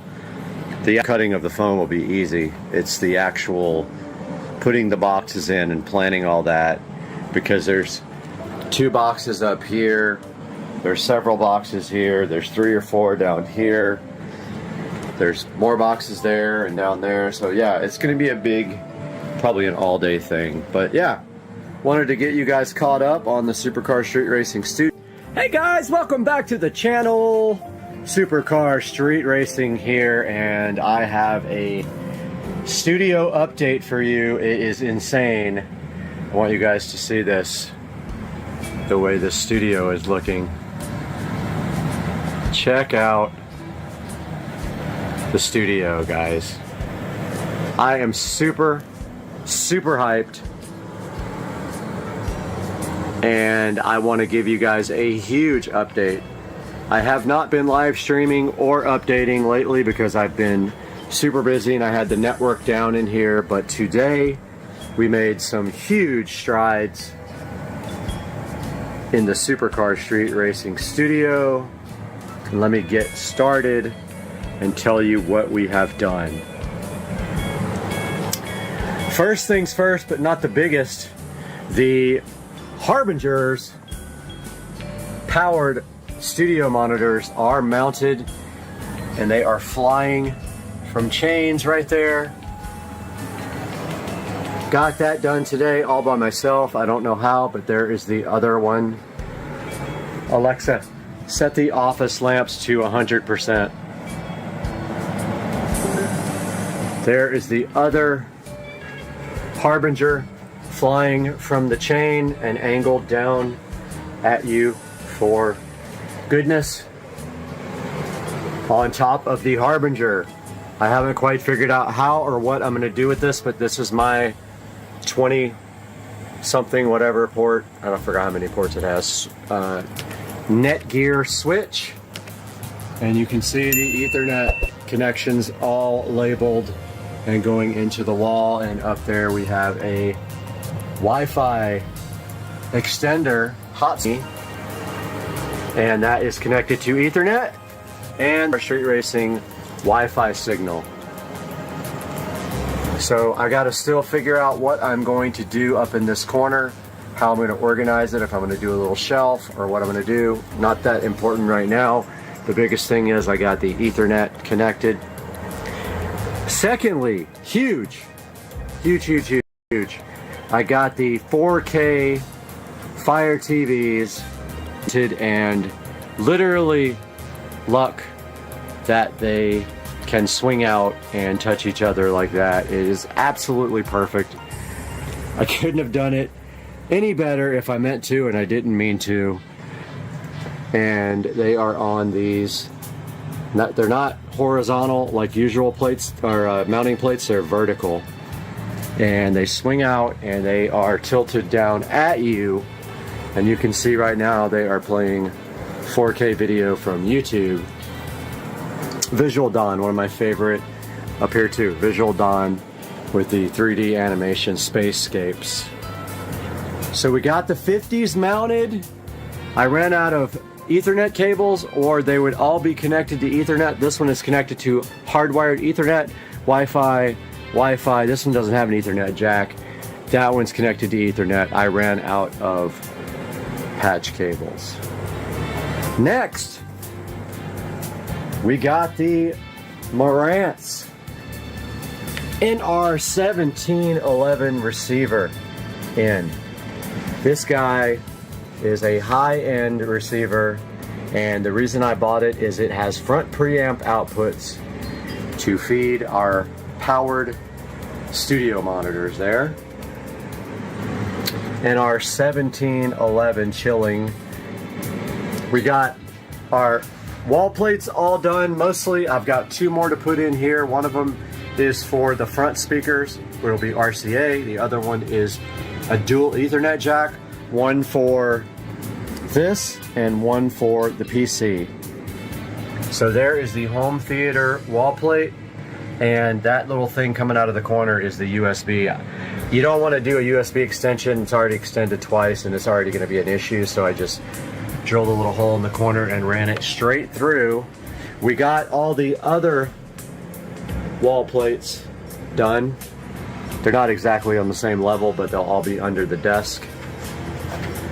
We got all the power done.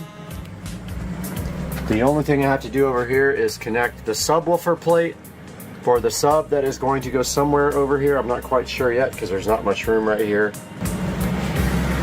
And we got all of the wall plates done behind TVs. This HDMI wall plate here feeds down here. So if you want to connect a laptop or a tablet or anything else to that guy here, you can do it right there. I have not connected the HDMI here to the TV yet, but that will be next. Same thing over here. This HDMI wall plate feeds this guy here. There's also network down there, so if you want to plug a laptop in and work on this 50-inch, you may do that via that port right there, HDMI. There's power there, power there, power there, and power there that I installed today. And I did the power and the wall plate with the USB, HDMI, Ethernet, coax. We're not using the coax.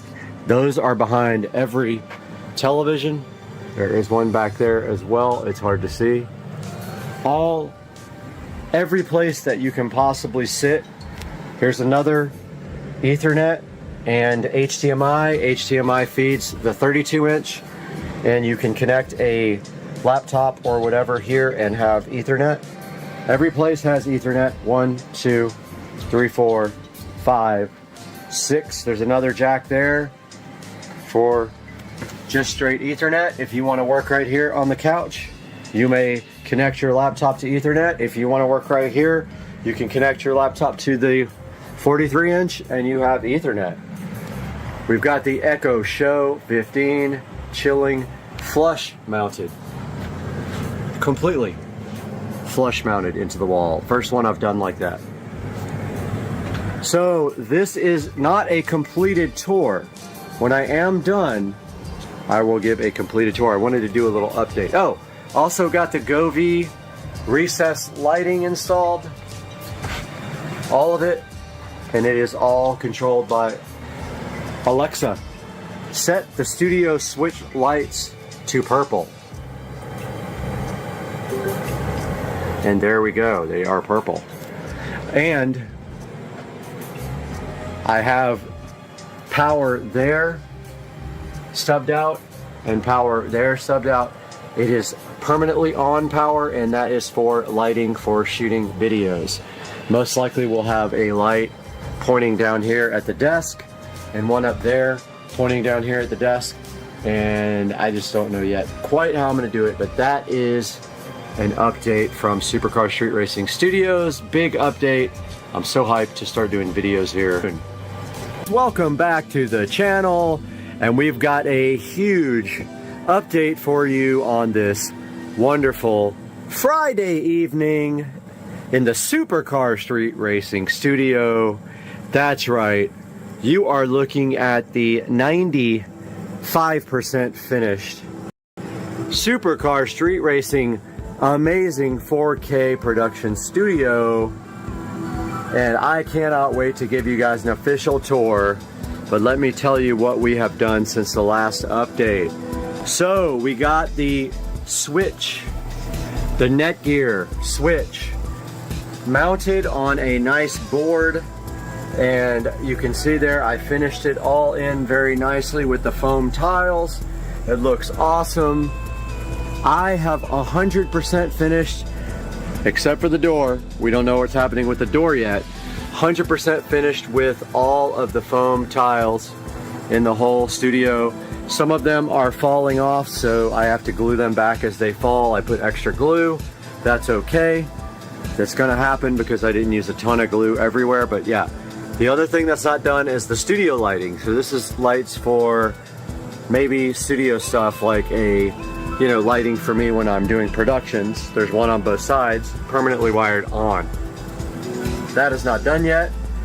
Everything else almost is done except for table management.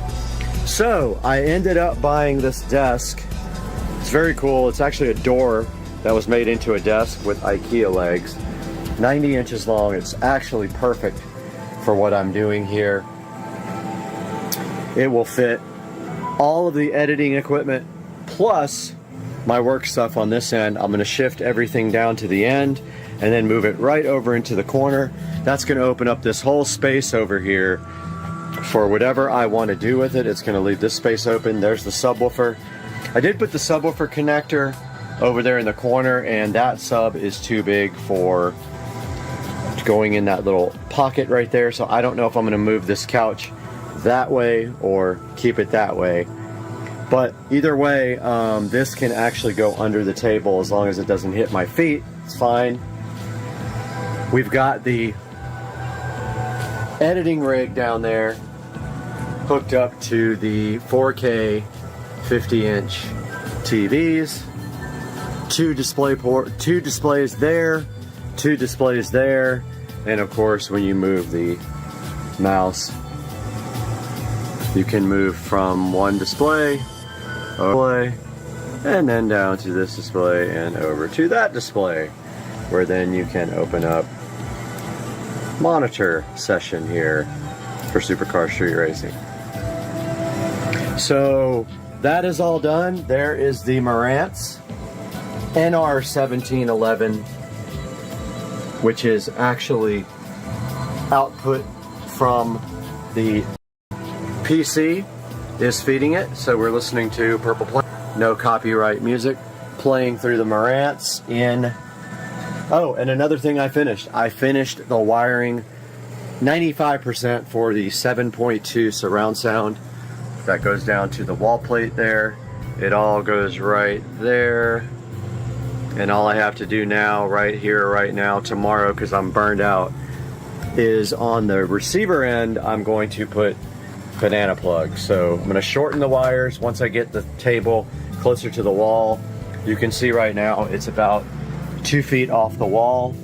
When I get it closer to the wall, I'll shorten the cables, put banana plugs, clean that up, and then I've got tubing to run straight down because there's no wire management on this desk.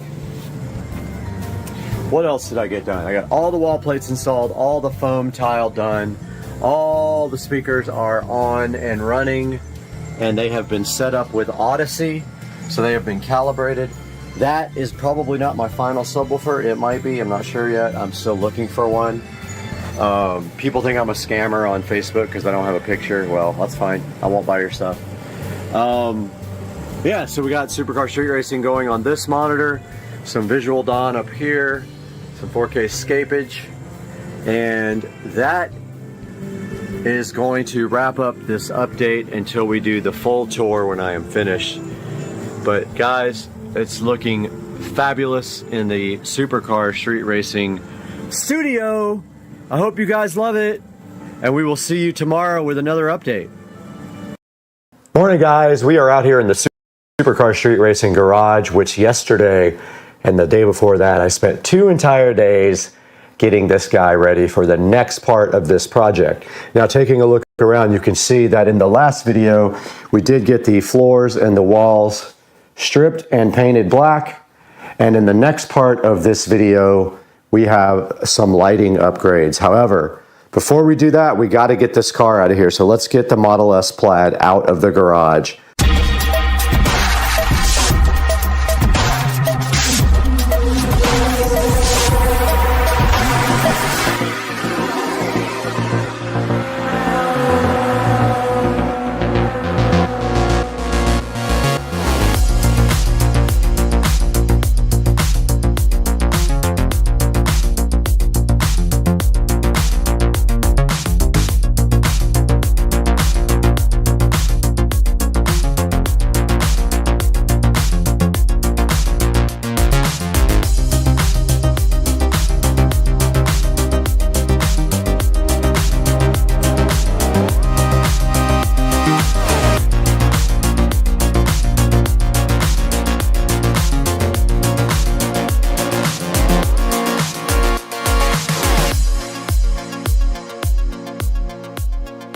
Right here in front of me, we do have the garage hexagon light kit to go ahead and get installed. We're gonna get that unboxed now, take a look at what's inside, lay this all out, and then figure out how we're gonna install it by myself, which we probably won't be able to. Now, this garage had a lead acid golf cart on it, and therefore there's acid on this carpet that will get into your skin. We have the official SCSR Smith & Wesson opener here to go ahead and take a look at this hexagon light kit. Not sponsored, was not free. I did look for somebody to sponsor, but they only wanted to give me 20% off, and it's not worth my time that it takes me to edit and install and all that for 20% off. Now let's look at the inner box.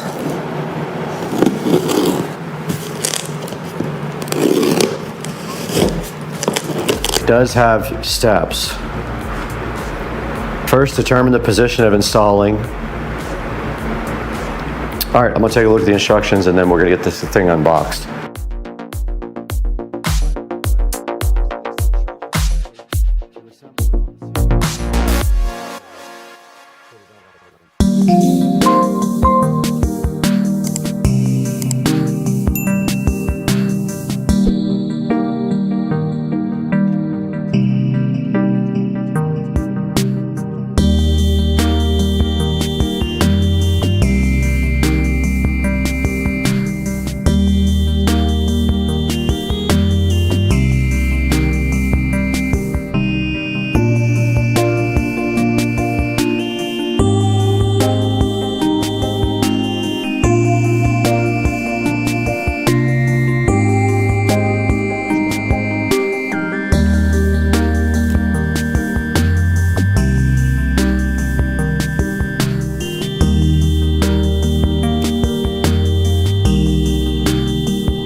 Okay, I decided to go ahead and lay this out to get a feel for how big it is.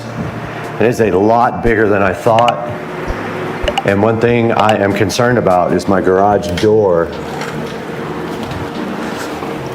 So this is supposed to be 190 inches on the sides.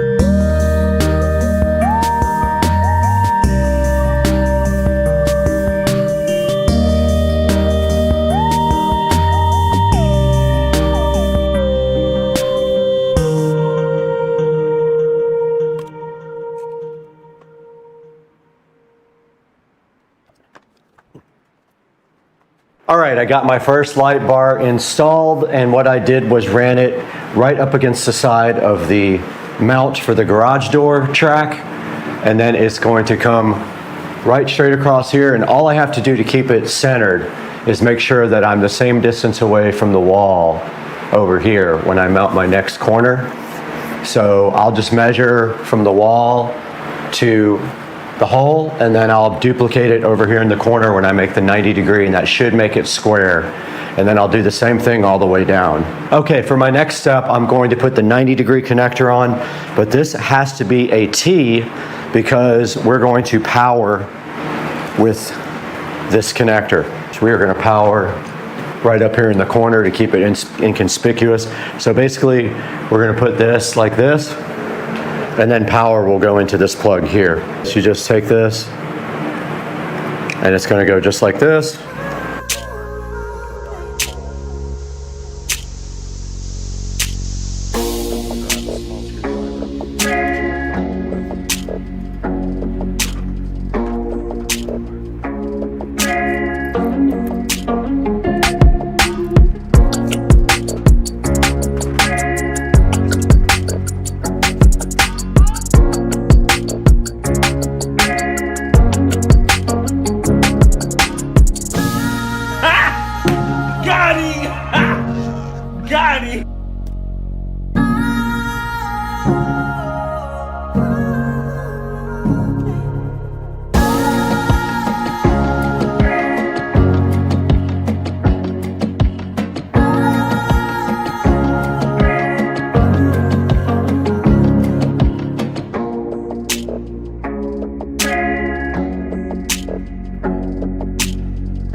All right, I got it all finished up.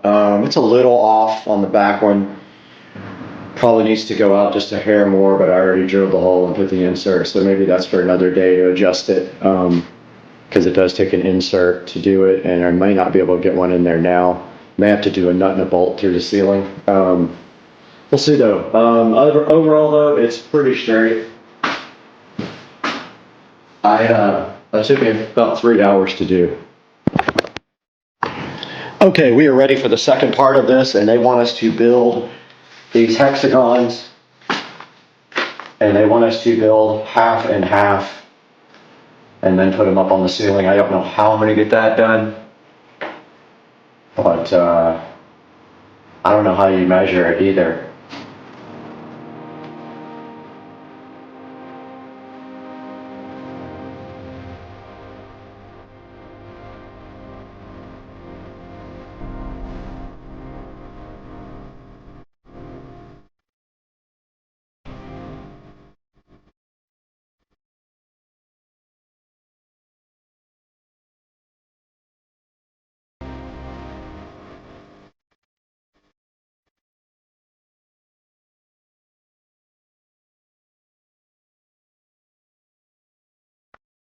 Okay, I did get the first half built of the hexagon lighting. They recommend you do it like this. Get this part up on the ceiling, and then from there do the second half. So I'm gonna go ahead and build the second half now, and then my friend is coming over to help me put these up. We'll go ahead and secure them up into the ceiling at each corner probably, or in the middle maybe. I'm not sure yet, but we have to measure out and everything first and see how big the whole thing is together.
All right, we are back in the garage here, and you can see it is a mess again, but check this out, guys. We have finished the hex lighting project. It came out pretty good, a lot of lessons learned from this. I only had one real issue, and that was with the garage door track. I couldn't put that tube in without notching out the garage door track, but I'll do that later. And then around the frame for the attic, I had to notch out the attic trim and run it right across there, but there's still plenty of room to get up there if anyone has to get up. But as you can see, this project is completely done and also wired. And I did put this on a smart switch, and now we'll be able to interface it with a garage door opener where it will come on when we come into the garage, or we can just say, Alexa, turn on the garage hex lights, and it will come on. You can see right here, smart switch is working great. And so this project is wrapped up. I did come up into the attic right over here with the power right up there in the corner. And anybody who's gonna put this together, this is about a 6-hour job. And I could just say this, it's definitely a 2 or 3 person job. 3 would be ideal, 2 can get by. We used 2 people and we still had issues. But yeah, guys, it came out awesome. I'm gonna take some pictures of this for the thumbnail and then wrap this up. And I hope you guys enjoyed yet another project. It was kind of frustrating, took me a really long time. And then next I have to do that side maybe one day, but for now, this is just for the Tesla. So guys, I hope to see you on the next one. Have a good one. All right, this is 0 to 85 in the 2023 Model S dual motor. Here we go, 1, 2, 3, go.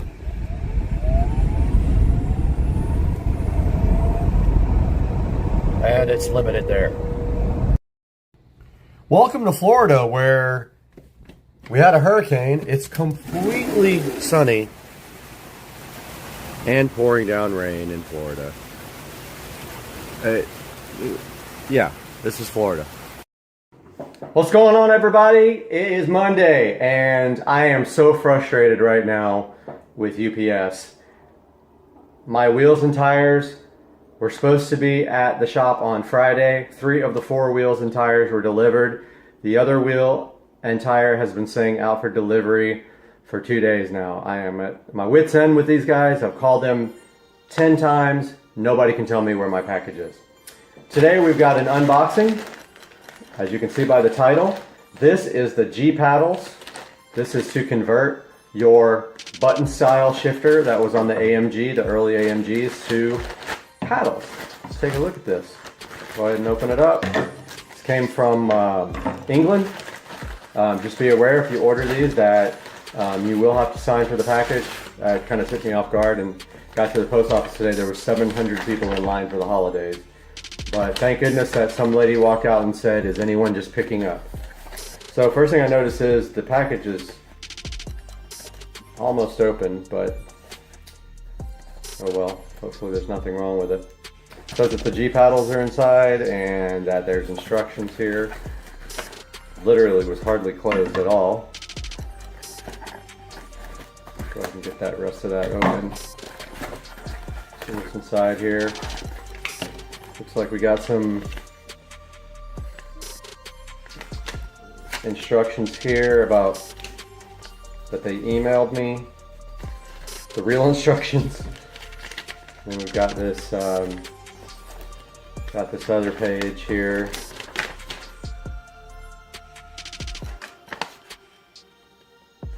So there's one thing you got to know about this.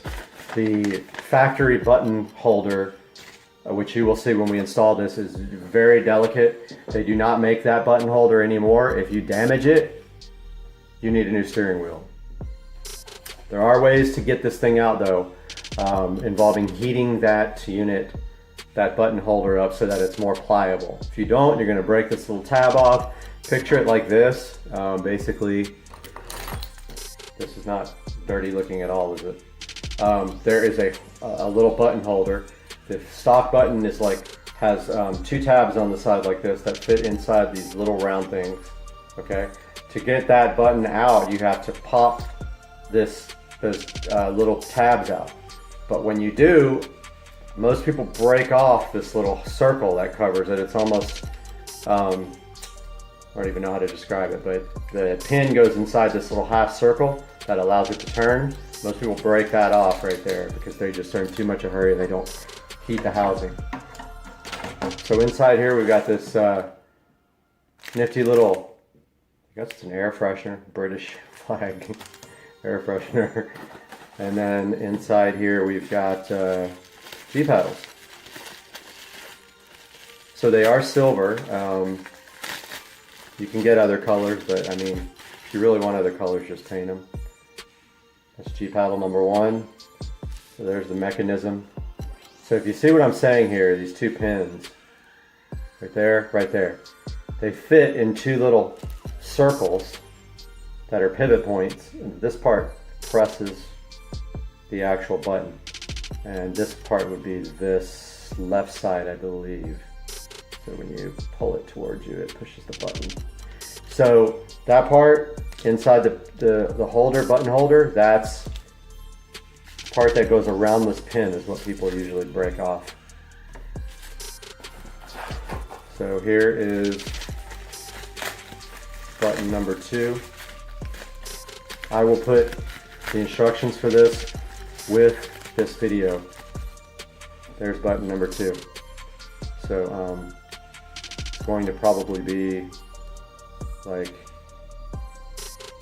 that, I'm guessing, but the opposite of the way it's facing you. That side would face you. There's the two together.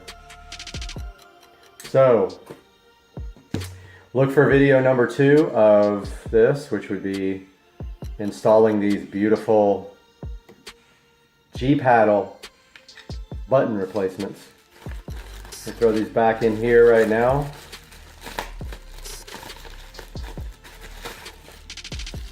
And any day now you can look forward to a video of brand new wheels and tires. I won't tell you anything about the wheels except that they are matte black. And I was kind of trying to save that, but I gave it away in another video. So look for that video coming up soon, and we'll see you guys in the next day or two. Alright, welcome to the next part of the Avon E90 BMW Android navigation system review. We were talking about MHD. Now, if you own the monitoring code, what is it called? The pack or whatever, you can go here and you can go here. Now that's interesting because that has the gauges on it, and you are able to configure. Oh, a cop just came and was looking at me like, why are you sitting in your car, brother? So this has the gauges on it, and you can configure it how you want. So this is really cool. Notice there it's got all the pertinent information. Now the way this is connected is by the K plus D CAN cable, which is down here. I bought the flat ribbon extension, and I am running the actual USB cable all the way up around the dash. It goes underneath the dash there, through this center console and into my glove box where I have the USB ports for the Avon. So in the glove box there, I have the two USB connectors. I have a USB hub, and I have a Verizon hotspot right here. So this is where I'm getting my internet connection, Wi-Fi. So yeah, you can flash MHD from there. Well, let's hit the back button one more time, and we also have our XHP flash tool for flashing the transmission. Again, it asks you for the USB cable every time. Don't know why, but it's annoying, but that's what it is. So just to clarify, this is the 6-core unit. It's Android 8.1. I paid extra for the 6-core. It's very, very responsive. No issues at all with lag. No issues at all. Plays YouTube videos perfectly. We can take a look at that. So if we go to apps, oh yeah, the iDrive does work on this menu. Got that wrong. But yeah, if we go into here to apps, and I don't think I have Supercar Street Racing on here. Let's see. Nope, I don't. So I can't show you my app videos, but I can show you anything else. So yeah, here's proof No, I wait for you under the car. that the videos do work. Now, oh, I forgot to tell you guys one thing before I end this video. The way that this connects into the audio system is via the auxiliary port right here. So you need an auxiliary jack, or you need to put one in. That's how the audio gets from the unit to the BMW system. It automatically switches the BMW unit to auxiliary when you turn on the car. You don't have to worry about that, so it's awesome. It does that for you. But yeah, USBs are 2 USB cables in the glove box, and this is the, oh, let's talk about their tech support, which is not very responsive. I've gone a week without an answer, so don't expect tech support to help you.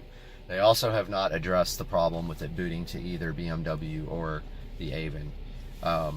You can expect a week or more without an answer, so tech support is almost non-existent.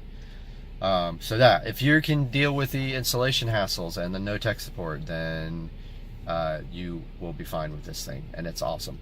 If you have any questions or comments, leave them down below, and thanks for watching. All right, we got Dukes of Duval here with my brand new XR